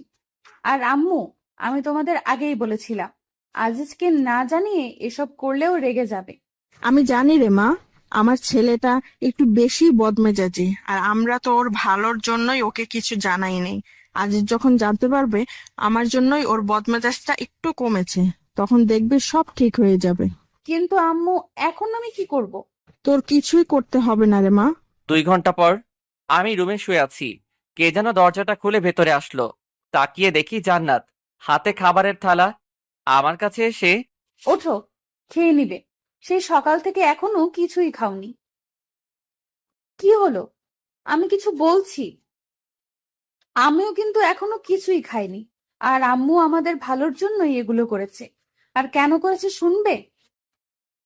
ওকে, কথা যখন বলবেই না তাহলে শোনো। সেদিন যখন তোমার সাথে প্রথম ঘুরতে বের হয়েছিলাম আর আমরা একটা রেস্টুরেন্টে গিয়েছিলাম, মনে আছে তোমার? রেস্টুরেন্টে তুমি যখন তোমার মোবাইলটা ফেলে ওয়াশরুমে গেলে, তখনই আম্মু ফোন দেয় তোমায়। আমি প্রথমে ধরতে না চেয়েও ফোনটা ধরি। আমার গলা শুনে আম্মু জিজ্ঞেস করেন আমি কে। তখন আমি আমার আর তোমার বিষয়ে সবকিছু খুলে বলি আম্মুকে। আম্মু তখন বলেন, মারে, আমার ছেলেটাকে কিন্তু খুব বদমেজাজি, আর তুই চাইলে আমার ছেলেটার এই স্বভাবটা ঠিক করতে পারিস। কিভাবে? আমার ছেলেটা যখন তোকে মেজাজ দেখাবে, তখন তুই তার থেকে ডাবল মেজাজ দেখাবি। কিন্তু আম্মু, কোনো কিন্তু নয়। তখন থেকে নিজের ইচ্ছা না থাকার পরেও তোমার সাথে খারাপ ব্যবহার করি, তারপর ইগনোরও। জানো, তোমায় যখন এড়িয়ে চলতাম তখন আমার কতটা কষ্ট হতো। তারপর যখন দেখলাম আম্মুর কথাটা অনেক কাজে দিতেছে, তোমার বদ মেজাজটা ভালো হয়ে যাচ্ছে, তখন আমি আর আম্মু অনেক খুশি হয়েছিলাম। আর তারপর আজ এই দিন। কি হলো? তাও এখন আমার সাথে কথা বলবে না? ও, বুঝতে পেরেছি। তুমি তো এখন আর আমাকে ভালোই বাসো না, তো কথা বলছো না। ঠিক আছে, তুমি যখন আমাকে ভালোবাসো না আর কথাও বলবে না, তাহলে আমিও আর তোমার কাছে পড়ে থাকবো না, এখনই চলে যাব। বলেই জান্নাত যেই পা বাড়াবে অমনি ওর হাতটা ধরে এক টানে আমার বুকের উপর নিয়ে এসে, খুব সাহস হয়েছে না? আমাকে ইগনোর করা হয়েছে এতদিন, এখন আবার আমাকে ছেড়ে চলে যাবে না? খুব বার বেড়েছে তোমার, তাই না? আমাকে না জানিয়ে এক পা বাড়ির বাহিরে বের করলে একদম পা ভেঙে হাতে ধরিয়ে দিব। তুমি তো এখন আমায় ভালোই বাসো না, তাই তো কথা বলছো না আমার সাথে। ঠিক আছে, তোমার আর আমার সাথে কথা বলতে হবে না। আমি আর এখানে পড়ে থাকবো না, চলে যাবো আজই, আর এক্ষুনি। তুই জানিস, তোর সাথে যখন আমি কথা বলতে যেতাম আর তুই আমাকে এড়িয়ে চলতি, তখন আমার কতটা কষ্ট হতো। মনে হতো নিজেকে শেষ করে দেই। কিন্তু যখন আম্মু আব্বু ভাইয়ার কথা মনে হতো, তখন আর কিছুই করতে পারতাম না। আবার মনে হতো তুই যদি আবার আমার কাছে ফিরে আছিস আর আমাকে যদি না পাস, তখন তো তুই কষ্ট পাবি। আমি যে তোকে কষ্ট দিতে পারতাম না রে পাগলি। আমি যে তোকে অনেক ভালোবাসি রে। কেমনে থাকতাম তোকে ছাড়া বল? কথাগুলো বলে জান্নাতের দিকে তাকিয়ে দেখি মেয়েটা আমার বুকের মধ্যে মুখ লুকিয়ে কান্না করছে। একটু বেশি বলে ফেললাম নাকি? তাই আবার মজা করে বললাম, তুমি আমাকে ছেড়ে চলে যাবে তাই না জান্নাত? ওকে যাও, তোমাকে ছাড়া তো 3টা মাস থেকেই আসি। আর বাকি জীবনটা না হয় তোমার স্মৃতি নিয়েই বেঁচে থাকবো। আর আমারও অভ্যাস হয়ে গেছে তোমাকে ছাড়া থাকতে থাকতে। যাও, যাও, তুমি, লাগবে না তোমাকে আমার। কথাটা বলতেই জান্নাত আমাকে আরো শক্ত করে জড়িয়ে ধরে হাউমাউ করে কান্না করে দিল। আমাকে তাড়িয়ে দিবে আজিজ? এবার আমি তোমার থেকে আলাদা হলে মনে হয় আর বাঁচবো না আজিজ। আমি সত্যি সত্যি মরে যাব। তুমি জানো আজিজ, তোমাকে যখন এড়িয়ে চলতাম, ইচ্ছে না থাকা সত্ত্বেও তোমার থেকে যখন দূরে দূরে থাকতাম, তখন আমার কতটা কষ্ট হতো। মনে হতো আমার বুকের মধ্যে থেকে কেউ যেন আমার কলিজাটা বের করে নিচ্ছে। তারপরও তোমার থেকে দূরে থাকতাম তোমার ভালোর জন্য, আমাদের ভালোর জন্য। আমাকে তাড়িয়ে দিও না আজিজ, আমি যে তোমাকে ছাড়া বাঁচবো না। জান্নাতের গায়ে যতটা সম্ভব শক্তি আছে, সব শক্তি দিয়ে আমাকে জড়িয়ে ধরে কথাগুলো বলল। তুমি তো বললে আমার কাছে থাকবে না, চলে যাবে। সে তো তুমি আমার সাথে কথা বলছিলে না বলে তার জন্য বললাম। আচ্ছা ঠিক আছে, আমি যদি কখনো তোমাকে ছেড়ে চলে যেতে চাই, তাহলে তুমি আমার হাত পা ভেঙে দিও, কেমন? তাও আমাকে তোমার কাছ থেকে যেতে দিবে না। ইস, শখ কত! আমার এত সুন্দর বউটার নাকি হাত পা ভেঙে দিব, তখন তোমাকে কেমন কেমন দেখাবে না? আর লোকে তখন আমাকে কি বলবে? বলবে, দেখ আজিজের বউটাকে কেমন দেখা যায়, একদম পেতনি। বললে বলুক, তাতে আমার কি? সেটা তো আর আমাকে বলবে না, তোমাকেই বলবে। আর তার জন্যই যদি আমাদেরকে কেউ আলাদা করতে না পারে, তাহলে আমার হাত পা ভাঙতে কোনো সমস্যা নাই। আমাদেরকে এমনিতেই কেউ আলাদা করতে পারবে না রে পাগলি। সে শক্তি কারো আছে নাকি আল্লাহ তাআলা বাদে? আর যে আলাদা করতে আসবে, আমি তারই হাত পা ভেঙে দিব না? হুম, আমিও ভেঙে দিব। ঠিক আছে, দিও। হুম। এই বউ, আমার কিন্তু অনেক ক্ষুধা লেগেছে। হুম, তোমার জন্য তো খাবার এনে রেখেছি, টেবিলে আছে, খেয়ে নাও। না, থাক, খাবো না। খাবে না কেন? এই তো বললে তোমার নাকি অনেক ক্ষুধা লেগেছে। লেগেছে তো। তবে খাবে না কেন? কেউ একজন যদি খাইয়ে দিত তাহলে খাইতাম। তো সেই কেউ একজন তোমাকে না করেছে যে সে খাইয়ে দিবে না? বললেই তো হয় তুমি আমার হাতে খাবে। সেই কেউ একজন কি বোঝে না তারও তার বউয়ের হাতে খেতে ইচ্ছে করে? হয়েছে হয়েছে, আর ন্যাকামি করতে হবে না। আসো, খাইয়ে দেই আমার বরটাকে। তারপর জান্নাত আমাকে খাইয়ে দিতে লাগলো আর আমি খাইতে লাগলাম। উফ ভাই, জানেন না বউয়ের হাতে খেতে কতটা মজা। যে বউয়ের হাতে খাবার খায় সেই শুধু জানে এর হাতের খাবার একদম যেন অমৃত। দুঃখের বিষয়, আমি এখনো ছোট্ট বাচ্চা, একটা ছেলে, সবেমাত্র এসএসসি দিলাম। বিয়ে করা তো দূরের কথা, বউ পামু কই? জান্নাত আমাকে খাইয়ে দিতেছে আর আমার মুখের দিকে তাকিয়ে আছে। তার তাকিয়ে থাকা দেখে বুঝতে পারলাম ওরও অনেক ক্ষুধা লেগেছে। মেয়েটাও তো সারাদিন কিছু খায়নি। তাই আমিও এক লোকমা খাবার নিয়ে জান্নাতের মুখের কাছে ধরলাম। সাথে সাথে মেয়েটা খাবার মুখে নিয়ে নিল, যেন সেই অপেক্ষাতেই ছিল আমি কখন তাকে খাবার খাইয়ে দেই। খাবার মুখে নিতেই জান্নাতের চোখ দিয়ে পানি গড়িয়ে পড়ল। এটা কোনো দুঃখের পানি দেখলাম না, এটা যেন রাজ্য জয়ের আনন্দের চোখের পানি। সবার বউই চায় তার স্বামী তাকে একটু কেয়ার করবে, একটু ভালোবাসবে। খাবার সময় আবদার করে বর তার বউকে বলবে, তুমি আমাকে খাইয়ে না দিলে আমি খাবই না। বউ যখন তার স্বামীকে খাইয়ে দেবে, তার স্বামীও তখন তার বউকে খাইয়ে দেবে। এতটুকুই। বউদের তখন আর কিছুই যেন চাই না, এতেই নিজেকে যেন রানী মনে করেন। কথাগুলো ভাবতে ভাবতে আমাদের খাওয়া শেষ। তারপর আমার ফোনটা বেজে উঠল। বউ, ইউ? ও বউ, কি? আমার ফোনটা একটু এনে দাও না গো, টেবিলের উপর থেকে। পারবো না, নিজেটা নিজেই নিয়ে নাও। থাক, তোমার আনতে হবে না, আমি নিয়ে নেই। ফোনটা হাতে নিয়ে দেখি অচেনা নাম্বার। ধরার পরে, হ্যালো, আসসালামু আলাইকুম, কে বলছেন? ভাইয়া, আমি রাফি বলছিলাম, আপনার কলেজের ছোট ভাই। ও রাফি, ভাই বল। ভাইয়া আপনাদের তো কালকেই ফর্ম ফিল আপের লাস্ট ডেট। ও হ্যাঁ, তাই তো। ধন্যবাদ ভাই, আমার তো মনেই ছিল না। আরে ভাই, ধন্যবাদ দেওয়ার কি আছে? আমি রাখি, তাহলে কাল দেখা হবে। কে ফোন দিয়েছিল গো? রাফি কলেজের ছোট ভাই। কাল একবার কলেজে যেতে হবে, ফর্ম পূরণ করতে হবে। ও, তাহলে আর দেরি করো না। হুম। পরের দিন সকাল 7টা, জান্নাতের কপালে চুমু এঁকে দিয়ে ভার্সিটির উদ্দেশ্যে রওনা দিলাম। কলেজের মধ্যে ঢুকতেই আমার চোখ কপালে উঠে গেল। আমি ভাবতেও পারি নাই কলেজে ঢুকেই প্রথমে এই মেয়েটার সম্মুখীন পড়তে হবে, কারণ আমার সামনে রিয়া দাঁড়িয়ে আছে। আমি রিয়াকে দেখেও না দেখার মতো করে রিয়াকে পাশ কাটিয়ে যেতে লাগলাম। অমনি রিয়া। ওই আজিজ, দাঁড়াও। আমি দাঁড়িয়ে গেলাম, আর রিয়া এক প্রকার দৌড়ে আমার কাছে চলে আসলো। কেমন আছো আজিজ? ভালো, তুমি? খুবই ভালো। আচ্ছা আজিজ, শুনলাম তুমি নাকি জান্নাতকে বিয়ে করেছো। হুম। কাজটা কি তুমি ঠিক করলে আজিজ? মানে, কি বলতে চাচ্ছ তুমি? মানে কিছু না। আচ্ছা আজিজ, একটা কথা বলো তো, জান্নাতের মধ্যে কি এমন পেলে যা আমার কাছে ছিল না? জান্নাত তোমায় কি এমন সুখ দিতেছে যা আমি তোমায় দিতে পারতাম না? আমি কি তোমাকে জান্নাতের থেকে বেশি, আমি তোমায় সুখ দিতে পারতাম। রিয়া, তুমি একটু বেশি বলে ফেলছো না? বেশি বলিনি আজিজ, তুমি হয়তো জানো না, এই কলেজের শুধু স্টুডেন্টরাই আমার জন্য পাগল না, অনেক স্যারও আছে যারা আমার জন্য পাগল, আর আমি শুধুই তোমার জন্য পাগল। ছি রিয়া, তুমি কি সত্যিই পাগল হয়ে গেলে নাকি? কি বলো এগুলা? হ্যাঁ হ্যাঁ, আমি পাগল হয়ে গেছি, তোমার জন্য পাগল হয়ে গেছি। আচ্ছা, তুমি চাইলেই পরীক্ষা করে নিতে পারো কার কাছে বেশি সুখ পাও, তুমি আমার কাছে নাকি ওই জান্নাতের কাছে। এসো, আমার সাথে এসো কমন রুমে, তোমাকে দেখিয়ে নিয়ে আসি কে বেশি সুখ দিতে পারে। বলেই রিয়া আমার হাত ধরে টানতে লাগলো। আমি রিয়ার হাতটা ছাড়িয়ে রিয়াকে একটা গালে থাপ্পড় মেরে বললাম, ছি রিয়া, তোমার মন মানসিকতা এতটা নীচ? তোমাকে আমি একটা ভালো মেয়ে মনে করেছিলাম, কিন্তু তুমি।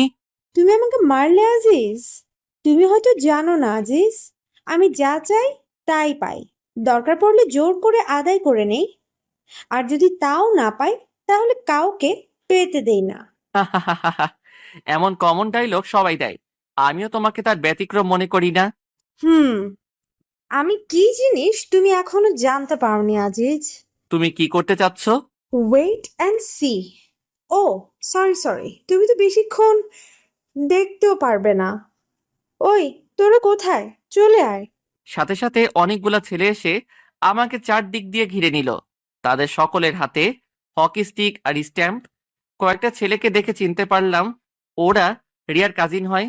দাঁড়িয়ে দাঁড়িয়ে কি তোরা তামাশা দেখবি, নাকি কাজ শুরু কর? হ্যাঁ আপু, কাজ শুরু করছি। বলেই আমার পায়ের হাঁটুর গিরাতে একটা বাড়ি মারল। তাল সামলাতে না পেরে মাঠের মধ্যে পড়ে গেলাম। কি হলো, তোরা থামলি কেন? ওর এমন অবস্থা করবি যাতে বুঝতে পারে এই রিয়ের কথা না মানলে কি হয়। তারপর সবাই মিলে আমাকে মারতে লাগলো। ক্যাম্পাসের সবাই আমার দিকে তাকিয়ে আছে, কিন্তু কেউই এগিয়ে আসতে সাহস পাচ্ছে না। আমি যে ব্যথাতে বারবার চিৎকার করে উঠছি, মাগো, ও মাগো, কিন্তু আমার চিৎকার সবার কানে পৌঁছালেও কেউ যেন শুনতে পাচ্ছে না। এতক্ষণ আমাকে মারতে দেখছিল কলেজের ছোট ভাই রাফি, তাই রাফি তাড়াতাড়ি করে বুলবুল রে ফোন দেয়। হ্যালো, বুলবুল ভাইয়া। হ্যাঁ রাফি, বল। রাফি, কি হয়েছে? তোর কণ্ঠ এমন শোনা যাচ্ছে কেন? বুলবুল ভাইয়া, আজিজ ভাইয়াকে রিয়া আপুর কলিগরা। আজিজ? কি হয়েছে আজিজের? তুই এখন কোথায়? আর আজিজ কি তোর কাছেই আছে? কি হলো বলছিস না কেন? কলেজ ক্যাম্পাসে। তুই চিন্তা করিস না ভাই, আমি আসছি। তুই রাহাত, সুমন আর আমাদের ক্লাবের সকলকে খবর দে, আমি আসছি। বুলবুল এক প্রকার পাগলের মতো দৌড় দিতে লাগলো। রাফি এদিকে রাহাত, সুমন আর তাদের ক্লাবের সকলকে খবর দিয়ে দেয়। সকলে ছুটে চলে আসে কলেজে। এসে দেখে আজিজ জ্ঞান হারিয়ে মাঠের মধ্যে পড়ে আছে। তবুও রিয়ার কাজিনরা আজিজকে মেরেই যাচ্ছে। বুলবুলদের দেখে রিয়া পালিয়ে যেতে লাগলে তাদের কলেজের আসিয়া নামের একটা মেয়ে রিয়াকে ধরে ফেলে, আর সাথে তার বান্ধবীরাও। এদিকে বুলবুল, সুমন, রাহাত ও তাদের বন্ধুরা রিয়ার কাজিনদের উড়াধুরা মারতে থাকে। কিছুক্ষণ পর পুলিশ চলে আসে সেখানে এবং সবকিছু পর্যবেক্ষণ করে রিয়া ও তার কাজিনদের ধরে নিয়ে যায়। এদিকে জ্ঞান হারিয়ে মাঠের মধ্যে পড়ে আছে আজিজ। তার মাথায় আঘাত করার কারণে মাথা দিয়ে প্রচন্ড পরিমাণে রক্ত বের হচ্ছে। বুলবুলরা তাড়াতাড়ি করে আজিজকে হসপিটালে নিয়ে যায়। তারপর আজিজের বাড়িতে তার ভাবির নাম্বার ফোন করে বুলবুল। হ্যালো, কে বলছেন? ভাবি, আমি বুলবুল, আজিজের বন্ধু। হ্যাঁ, কি হয়েছে? তোমরা কাঁদছো কেন? কে ফোন করেছে রে আপু? বুলবুল। দে দেখি, আমাকে দে ফোনটা। হ্যালো বুলবুল ভাইয়া, কি হয়েছে? কাঁদছেন কেন? জান্নাত, আজিজকে ওরা আজিজের নাম শুনেই জান্নাতের গলা শুকিয়ে যায়। ভাইয়া, আজিজের কি হয়েছে? বলুন প্লিজ। কাঁদবেন না ভাইয়া, বলুন প্লিজ। জান্নাত বুলবুলের কথা শুনে হাতে থেকে ফোনটা পড়ে যায় এবং এক চিৎকার দিয়ে সাথে সাথে ফ্লোরে পড়ে গিয়ে জ্ঞান হারিয়ে ফেলে। জান্নাতের চিৎকার শুনে বাড়ির সবাই একত্রিত হয়ে যায়। জান্নাতুল, এই জান্নাত, কি হলো তোর? কথা বল। বুলবুল ভাই, কি হয়েছে ভাই? কি হলো বৌমা, কথা বলো। সব খুলে বলার পর কেউ আর এক মুহূর্ত দেরি করে না। জান্নাতের অজ্ঞান অবস্থাতেই তাদের সাথে করে হসপিটালে নিয়ে যায়। আজিজকে আইসিইউতে চিকিৎসায় করা হচ্ছে। জান্নাতের জ্ঞানও ফিরে এসেছে। জান্নাত হসপিটালের এক কোণে বসে কান্না করে যাচ্ছে। জান্নাত যেন পাগল হয়ে গেছে, কি করবে কিছুই ভেবে পাচ্ছে না। সবাই অধীর আগ্রহ নিয়ে পায়চারি করে যাচ্ছে কখন ডাক্তার বের হয়। প্রায় ঘন্টাখানিক পরে ডাক্তার বেরিয়ে আসলো। জান্নাত ডাক্তারকে দেখে দৌড়ে তার সামনে গিয়ে দাঁড়িয়ে পড়ল। জান্নাতের সাথে রাহাত, বুলবুল, সুমন ও আজিজের পরিবারের সবাই ডাক্তারকে ঘিরে নিল। ডাক্তার, আমার বরটা কেমন আছে ডাক্তার? খুব ভালো আছে তো ডাক্তার? আমার বরটার কিছু হয় নাই তো ডাক্তার? বলুন ডাক্তার, বলুন। আসলে আমরা কি আসলে আসলে করছেন? বলুন না ডাক্তার, আমার আজিজের কিছু হয় নাই তো? বলুন। জান্নাত ছোট বাচ্চাদের মতো এমন ভাবে আবদার করছে যেন ডাক্তার মুখে বললেই সবকিছু ঠিক হয়ে যাবে। ডাক্তার বুলবুলের সামনে আসে। ডাক্তার বুলবুলের ছোটবেলার বন্ধু। কি হলো দোষ, কথা বলছিস না কেন? আমরা যথাসাধ্য চেষ্টা করছি রে দোষ, কিন্তু কিছু করতে পারলাম না। আজিজকে খুব খারাপভাবে মারা হয়েছে, ওর হাত পায়ের শিরায় শিরায় বেশি মারা হয়েছে। আর সব থেকে যেটা খারাপ হয়েছে তা হলো মাথায় বাড়ি মারার কারণে ওর মস্তিষ্কে সজোরে আঘাত এনেছে। তাই আমাদের হাতে আর কিছু নেই রে দোষ। দোষ, আজিজের জ্ঞান কি ফিরেছে? না, আর 24 ঘন্টার মধ্যে আমরা জ্ঞান ফেরারেও কোনো সম্ভাবনা দেখছি না। আর আজের যে অবস্থাতে এখন আছে তাতে ওর সেন্স ফিরতে 24 ঘন্টা অথবা 1 মাস, 1 বছর, আবার নাও ফিরতে পারে। মানে আমি তোদের বোঝাতে চাচ্ছি আজিজ এখন কোমাতে চলে গেছে। ডাক্তারের কথা শুনে জান্নাত আবারও জ্ঞান হারিয়ে ফেলেন। সবাই মিলে জান্নাতকে নিয়ে আবার ব্যস্ত হয়ে পড়ে। জান্নাতকে একটা ক্যাবিনে নিয়ে রাখা হয়। জান্নাতের পাশে বসে আছেন জান্নাতের বোন। আজিজকে দেখার জন্য তার পরিবারের সবাই ব্যস্ত হয়ে পড়েছেন, কিন্তু ডাক্তার বারণ করে দিয়েছে 24 ঘন্টা না যাওয়া পর্যন্ত রোগীকে কোনো প্রকার বিরক্ত করা যাবে না। এদিকে জান্নাতের প্রায় ঘন্টাখানিক পরে জ্ঞান ফিরে। জ্ঞান ফিরতেই আজিজ আজিজ বলে চিৎকার করে ওঠে। আপু, আমার বর কই রে? ওর কিছু হয় নাই তাই না রে আপু? ওই ডাক্তারটা না খুব বাজে, তাই না রে আপু? আমার বরকে নিয়ে কি সব আজে বাজে কথা বলছিল। আমি আমার বরের কাছে যাব, আমাকে নিয়ে চল না রে আপু। তুই শান্ত হ বোন। আজিজের তো কিছুই হয় নাই, তাই না? আজিজ এখন ঘুমিয়ে আছে, ওকে তো এখন বিরক্ত করা যাবে না। আজিজের কাছে গেলে তো আজিজের ঘুম ভেঙে যাবে, তাই না রে বোন? তুই কান্না করছিস কেন রে আপু? ওহো, আমি বুঝতে পেরেছি, তোরা মিথ্যা বলে আমাকে সান্ত্বনা দিচ্ছিস, তাই না? ধুর পাগলি, আমি কখন কাঁদলাম? এই দেখ, আমার চোখে কি পানি আছে নাকি? তুই কি দেখতে কি দেখেছিস? তাহলে আমাকে আমার বরটার কাছে নিয়ে চল, আমার বরটাকে আমার খুব দেখতে ইচ্ছে করছে। তোকে বললাম না, আজিজ এখন ঘুমিয়ে আছে, ওকে বিরক্ত করা যাবে না। আমি কোনো রকম বিরক্ত করব না, সত্যি বলছি। শুধু একটু দূর থেকে দেখবো, নিয়ে চল না রে আপু। বললাম না আজিজ ঘুমাচ্ছে। তোকে আমি বললাম না, আমি শুধু দূর থেকে ওরে দেখবো। কথা কি তোর কানে যায় না? আমাকে নিয়ে চল না রে আপু, শুধু বার, শুধু একটা বার দূর থেকে আমার বরটাকে দেখবো, যাবি নিয়ে আমাকে? দূরে থেকেই দেখবি তো? কাছে যাবার জন্য আবার পাগলামো করবি না তো? সত্যি বলছি, শুধু দূর থেকেই একটা বার দেখবো। তারপর আপু জান্নাতকে নিয়ে আজিজের কেবিনের সামনে যায়। আজিজের কেবিনের সামনে শুধু বুলবুল বসে আছে, আর বাকি সকলকে তাড়িয়ে দিয়েছে বুলবুল।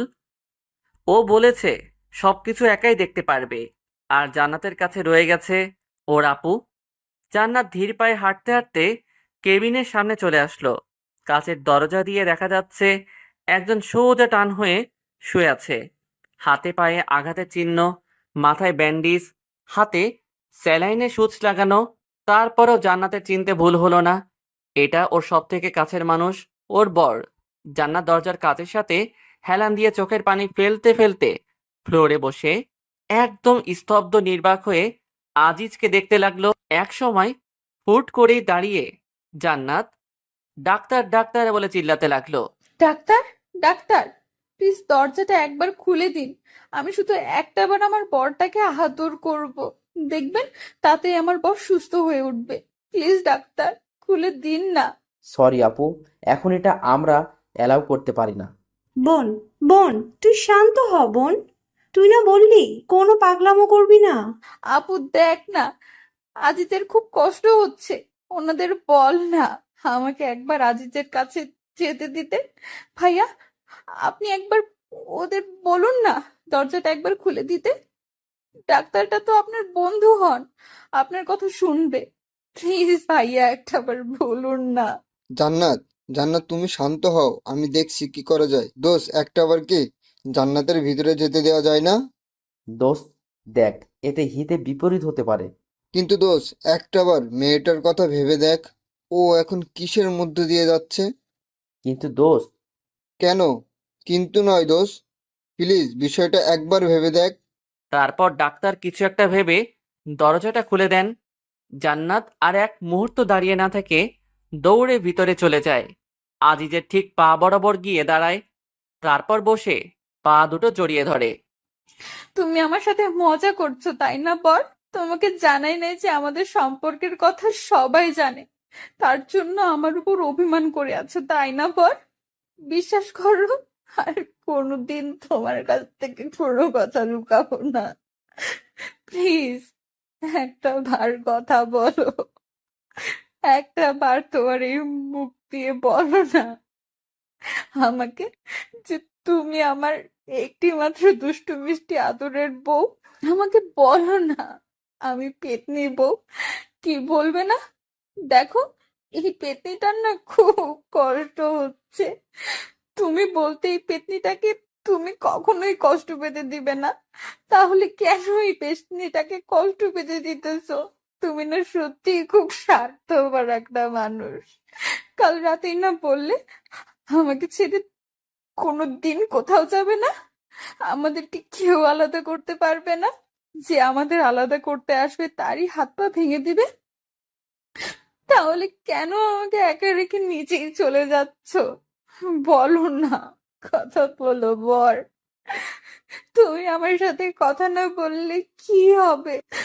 আমি তো তোমাকে ছেড়ে কোথাও যাচ্ছি না, এই বলে দিলাম।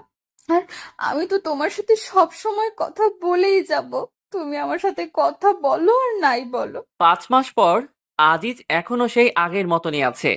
জান্নাতের সাথে আর কোনো কথা বলে না, কিন্তু জান্নাত সবসময় আজিজের পাশেই থাকে, আর সারাটা দিন ওর সাথে ভোগ ভোগ করেই যায়। এদিকে জান্নাতের আম্মু আজিজের আম্মুকে বলছেন, বেয়ান, একটা কথা বলবো? জি বেআইন বলেন, এটা আবার জিজ্ঞেস করতে হবে কেন?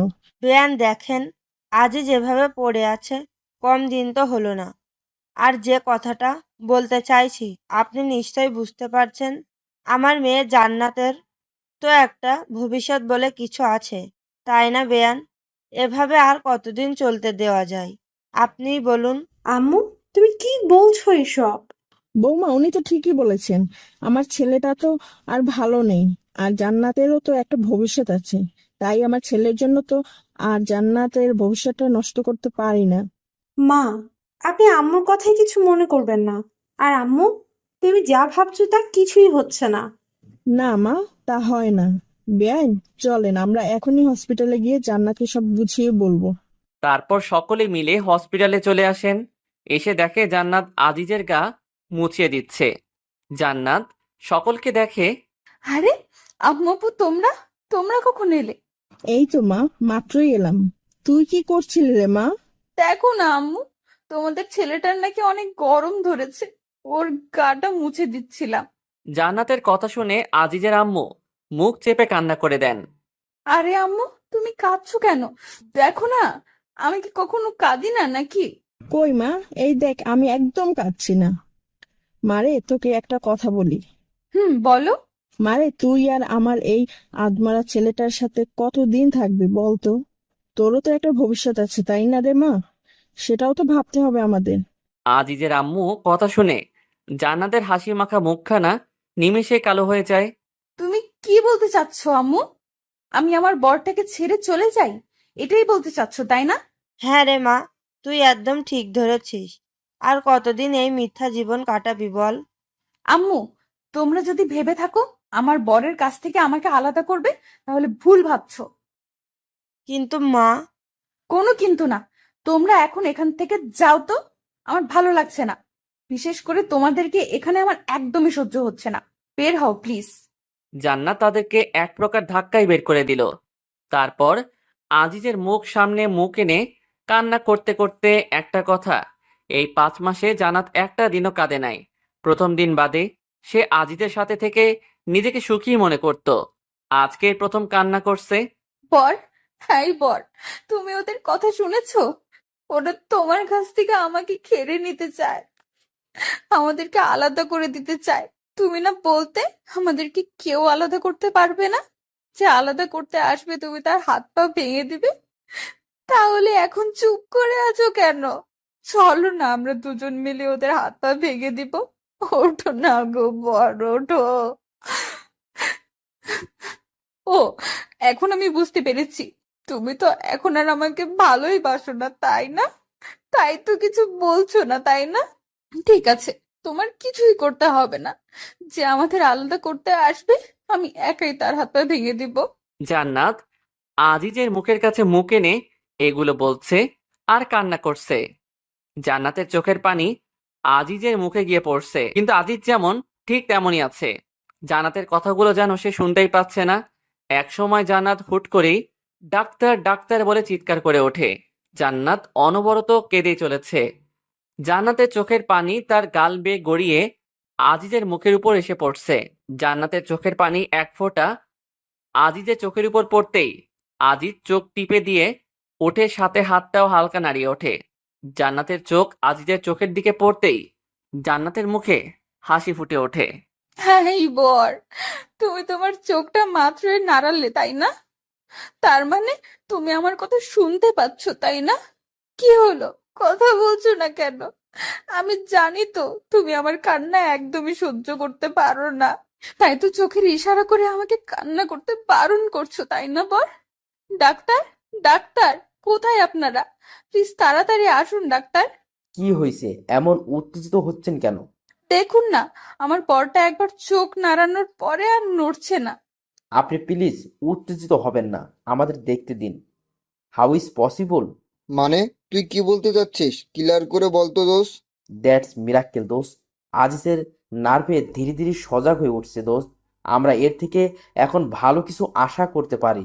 মিসেস জান্নাত, আপনি যদি চান তাহলে আজকেই আমরা একটা রিস্ক নিতে চাই। ইনশাল্লাহ এতে কাজে দিতে পারে। জান্নাতের মুখের ভাষা যেন হারিয়ে ফেলেছে। কি বলবে কিছুই ভেবে পাচ্ছে না। ধীরে ধীরে জান্নাত ফ্লোরে বসে পড়ে। অতি সুখে আর অতি দুঃখে এই দুই সময়ে যেন মুখের ভাষা হারিয়ে যায়। জান্নাতেরও তাই হয়েছে, তবে এটা দুঃখের জন্য না, এটা অতি সুখের জন্য। 2 ঘন্টা পরে আইসিইউ এর দরজার সামনে ফ্লোরে বসে মুচকি মুচকি হাসছে জান্নাত। তার আজিজের সাথে যে দিন প্রথম দেখা হয়, সেই দিনের কথা মনে হতেই জান্নাতের হাসি পাচ্ছে বারবার। সেদিন ছিল 21শে জুলাই, নাবিলার জান্নাতের বেস্ট ফ্রেন্ড বুলবুলের বোনের জন্মদিন। একটা ছেলে হ্যাবলার মতো জান্নাতের দিকে তাকিয়েছিল। জান্নাতের দিকে ওভাবে তাকিয়ে থাকা দেখতেই জান্নাত ছেলেটির সামনে গিয়ে, এই ছেলে, সমস্যা কি আপনার? জি আমাকে বলছেন? আপনাকে নয়তো এখানে আর কি আছে শুনি? আমার দিকে এমন হ্যাপলার মতো তাকিয়ে আছেন কেন? আমি কখন আপনার দিকে তাকালাম? আজিজের এমন চেহারা দেখে জান্নাতের হাসি পেয়ে গেল। একটা কিউট ছেলে ভয় পেয়ে গেলে যে তাকে আরো কতটা কিউট লাগে তা জান্নাত আজিজকে না দেখলে যেন বুঝতেই পারতো না।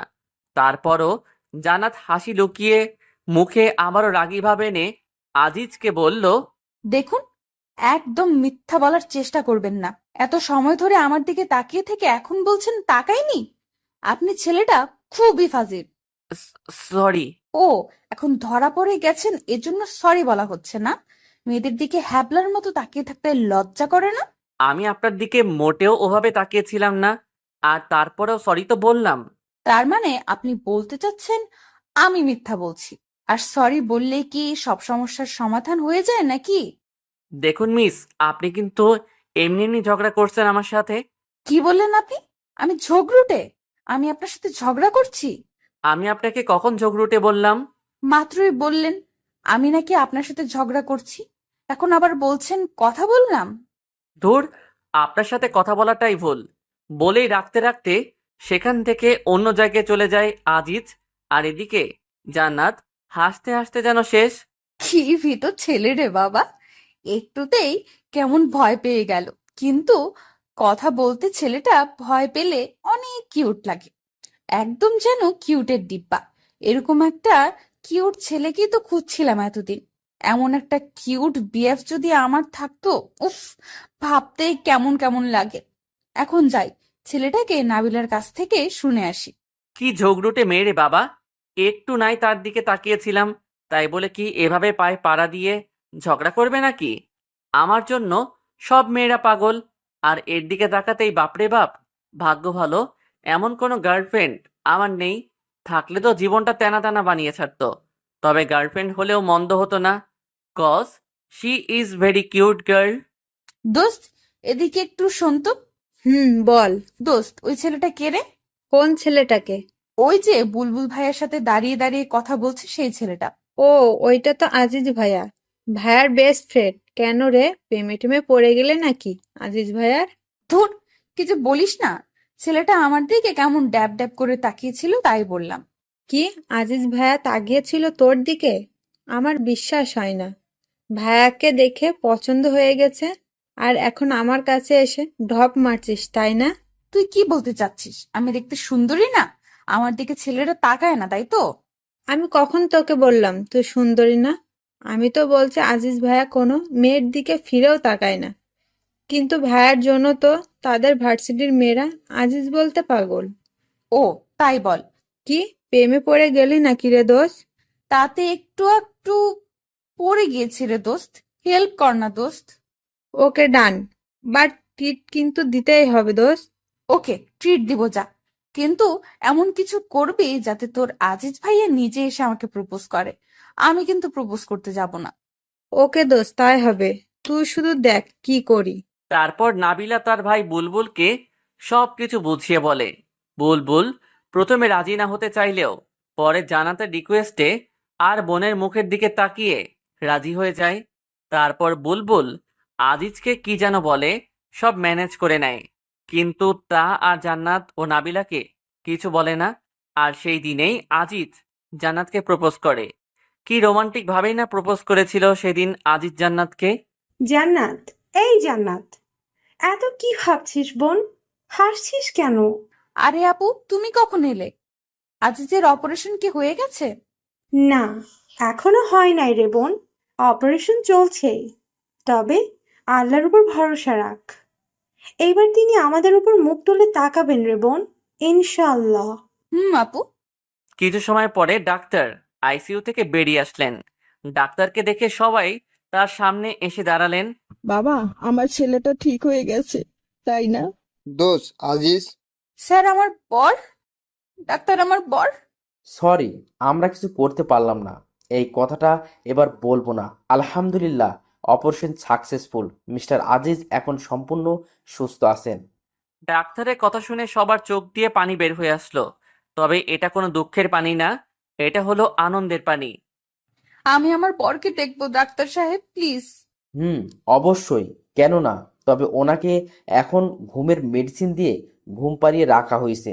সো এখন ওনাকে বিরক্ত না করাই আমার মনে হয় ভালো হবে। ধন্যবাদ ডাক্তার। জান্নাত কথাটা বলেই আজিজের কেবিনের দিকে এগোতে লাগলো। হঠাৎ জান্নাত মাথায় হাত দিয়ে পড়ে যেতে লাগলে আপু তাকে ধরে ফেলে। কি হলো তোর বোন? এমন করছিস কেন? আপু, আমার কেমন যেন মাথাটা ঘুরছে। বলেই জান্নাত জ্ঞান হারিয়ে ফেলে। সবাই আবার জান্নাতকে নিয়ে ব্যস্ত হয়ে পড়ে। হুট করে মেয়েটার আবার কি হয়ে গেল? জান্নাতকে একটা কেবিনে নিয়ে যাওয়া হয় এবং ডাক্তার জান্নাতকে ভালোভাবে দেখার পর, ডক্টর, আমার মেয়েটার আবার কি হলো? আন্টি, আপনার বৌমার মহা অসুখ হয়েছে। কি বলছো তুমি? কি বলিস দোষ? পাগল টাগল হয়ে গেলি নাকি তুই? না, আমি একদম ঠিক আছি। এখন তুই যা মিষ্টি আনার ব্যবস্থা কর। তোর কি মাথা ঠিক আছে দোষ? এই বলিস জান্নাতের মহা অসুখ, এখন আবার বলছিস মিষ্টি আনতে? কি বলিস? আমরা তো কিছুই বুঝতে পারতেছি না। সরি দোস্ত, তোদের সাথে মজা করলাম। আন্টি, আপনি দাদিমা হতে চলেছেন, মানে জান্নাত মা হতে চলেছে। ডাক্তারের কথায় সবাই একসঙ্গে বলে উঠল, আলহামদুলিল্লাহ। সবাই অনেক খুশি। শালা এভাবে ভয় না দেখালেও পারতি। কতটা ভয় পেয়ে গেছিলাম। বাট ধন্যবাদ দোষ, একসাথে দুইটা খুশির সংবাদ দেওয়ার জন্য। বাবা, তোমাকে যে কিভাবে ধন্যবাদ দেব ভেবে পাচ্ছি না। প্রথমে আমার ছেলের সুস্থতার সংবাদ দিলে, এখন আবার আরেকটা। আমি দাদিমা হতে চলেছি। কি বলছেন আন্টি? এটা আমার কর্তব্য। তাছাড়া আমি আজিজকে নিজের ভাইয়ের মতোই দেখি, এতে ধন্যবাদ দেবার কি আছে? 6 ঘন্টা পরে আজিজ এখনো শুয়ে আছে। একবার জ্ঞান ফিরলেও তাকে আবারও ঘুমের ওষুধ দিয়ে ঘুম পাড়িয়ে রাখা হয়েছে। জান্নাত শুয়ে আছে আজিজের বুকের উপর মাথা রেখে। আজ জান্নাত যেন পৃথিবীর সবচেয়ে বেশি একজন সুখী। সে আজ একদম পরিপূর্ণ একটা নারী হিসেবে নিজেকে মনে করছে, কারণ সে আবারও তার স্বামীকে ফিরে পেয়েছে। তার সাথে সে মা হতে চলেছেন। জান্নাত আজিজের বুকের উপর শুয়ে থেকে একটা শব্দ শুনতে পেল, আউ। জান্নাত আজিজের দিকে তাকিয়ে দেখে আজিজ মনে হয় ব্যথা পেয়েছে। তাই জান্নাত যেই উঠতে যাবে তখনই আজিজ জান্নাতকে শক্ত করে জড়িয়ে ধরে। জান্নাত যেন এটা কখনোই আশা করে নাই। জান্নাত আজিজের দিকে তাকিয়ে দেখে আজিজ জান্নাতের দিকে ছলছল চোখে তাকিয়ে আছে। আমাকে ছেড়ে চলে যাচ্ছ? আজিজের কথা শুনে জান্নাত যেন নিজের কানকে বিশ্বাস করতে পারছে না। তার বর তার সাথে আবার কথা বলছে। জান্নাতের চোখ দিয়ে অনবরত পানি ঝরতে লাগলো। কি হলো বউ, আমার সাথে কথা বলবে না? ঠিক আছে, তুমি যখন আমার সাথে কথাই বলবে না, তাহলে আমি যেমন ছিলাম আবার তেমনই হয়ে যাব। এইবার মেয়েটাকে থামায় কে? আজিজের কথা শুনে জান্নাত আজিজকে শক্ত করে জড়িয়ে ধরে হাউমাউ করে কেঁদে দিল। আমাকে কষ্ট দিয়ে তুমি খুব মজা পাও, তাই না? তোমাকে এভাবে দেখে আমার এতদিন কতটা কষ্ট হয়েছে জানো তুমি? তবু আমি নিজের মনোবল হারাইনি। আমি জানতাম আমার বরটা একদিন ঠিকই সুস্থ হয়ে উঠবে। এই কয়েকদিনে একটা বারের জন্য তোমাকে আমার চোখের আড়াল করিনি। আর একবার আমাকে ছেড়ে যাবার কথা ভাবলে আমি নিজেই তোমার হাত পা ভেঙে দিব, এই বলে রাখলাম। আমার বউটা আমাকে এতটা ভালোবাসে? হুম, নিজের থেকেও বেশি। তোমার যদি কিছু হয়ে যেত তাহলে আমি নিজেই চলে যেতাম ওই না ফেরার দেশে। চুপ, একদম চুপ। আমার এই পেতনিটা থাকতে আমার কেউ কি কিছু করতে পারবে নাকি? আর আমি থাকতে আর আমার এই পেতনি বউটাকে কিছুই হতে দেব না রে। খুব বেশি যে ভালোবাসি আমার এই বউটাকে। হয়েছে হয়েছে, আর ন্যাকামি করতে হবে না। এতদিন আমাকে কষ্ট দিয়ে এখন আসছি এনে ভালোবাসা দেখাতে। হুম, ছাড়ো তো, আবার ব্যথা পাবে তুমি। না, পাবো না। আমি আমার বউটাকে কতদিন হলো আদর করি না, কিন্তু আজ আর ছাড়ছি না। কিছুক্ষণ চুপ থাকার পরে, বর, উহ। আই বর, কি? আই বর, শোনো না। বউ, শুনেছি তো, বলো না। তুমি কি হতে চলেছো জানো? কি হতে চলেছি? তুমি বাবা হতে চলেছো, আর আমি মা। কি? সত্যি বলছো তুমি? ধুর, মিথ্যা বলতে যাবো কেন? আমি বাবা হব? আলহামদুলিল্লাহ। জান্নাত, তুমি আমাকে সব থেকে খুশি সংবাদ দিলে আজ। তো এখন আমার পাওনা আমাকে বুঝিয়ে দাও। কি চাও শুধু বলো। আপাতত এখন তোমার ঠোঁটটা হলেই হবে, আর বাকিগুলো পরে আমি নিজেই আদায় করে নিব। বাধা দিয়েছে কে? তোমার জিনিস তুমি বুঝে নাও। হুম, আমার জিনিস আমি নিবই তো। বলেই জান্নাত আমার ঠোঁটটা তার নিজের দখলে করে নিল। আমি যে একজন অসুস্থ ব্যক্তি সেই দিকে যেন জান্নাতের খেয়ালই নেই। সে নিজের মতো করে আমার ঠোঁটগুলো তার নরম কোমল ঠোঁট দিয়ে আদর করে যাচ্ছে। এ ভালোবাসা যেন শেষ হবারই নয়, অনেক দিনের জমানো তো, তাই একটু আর কি। ছাড়ার পরে উফ, আমি কিন্তু অসুস্থ। এতক্ষণ কেউ চুমু দেয় নাকি একটা অসুস্থ ব্যক্তিকে? ও, সরি সরি, রাগ করলে নাকি? আসো, আদর করে তোমার রাগটা ভাঙিয়ে দেই। বলে আবারও আমার ঠোঁটে তার ঠোঁটগুলো ডুবিয়ে দিল। মেয়েটার যেন চুমু খেয়ে তৃপ্তি হচ্ছেই না, আর মনেও হয় না আজ তার তৃপ্তি হবে বা আমাকে ছাড়বে। তাই আমিও জান্নাতের তালে তাল মিলিয়ে দিলাম। এখন আমরা এক অজানা সুখের সাগরে ভেসে চলেছি। তাই আপনাদের আর আমরা কষ্ট দিলাম না। কেমন, পুরো গল্পটা কেমন হয়েছে জানি না, তারপরও আপনারা আমাকে অনেক উৎগিয়েছেন, তার জন্য সকলকে ধন্যবাদ। আর পুরো গল্পটা কেমন হয়েছে প্লিজ কষ্ট করে জানাবেন। ধন্যবাদ।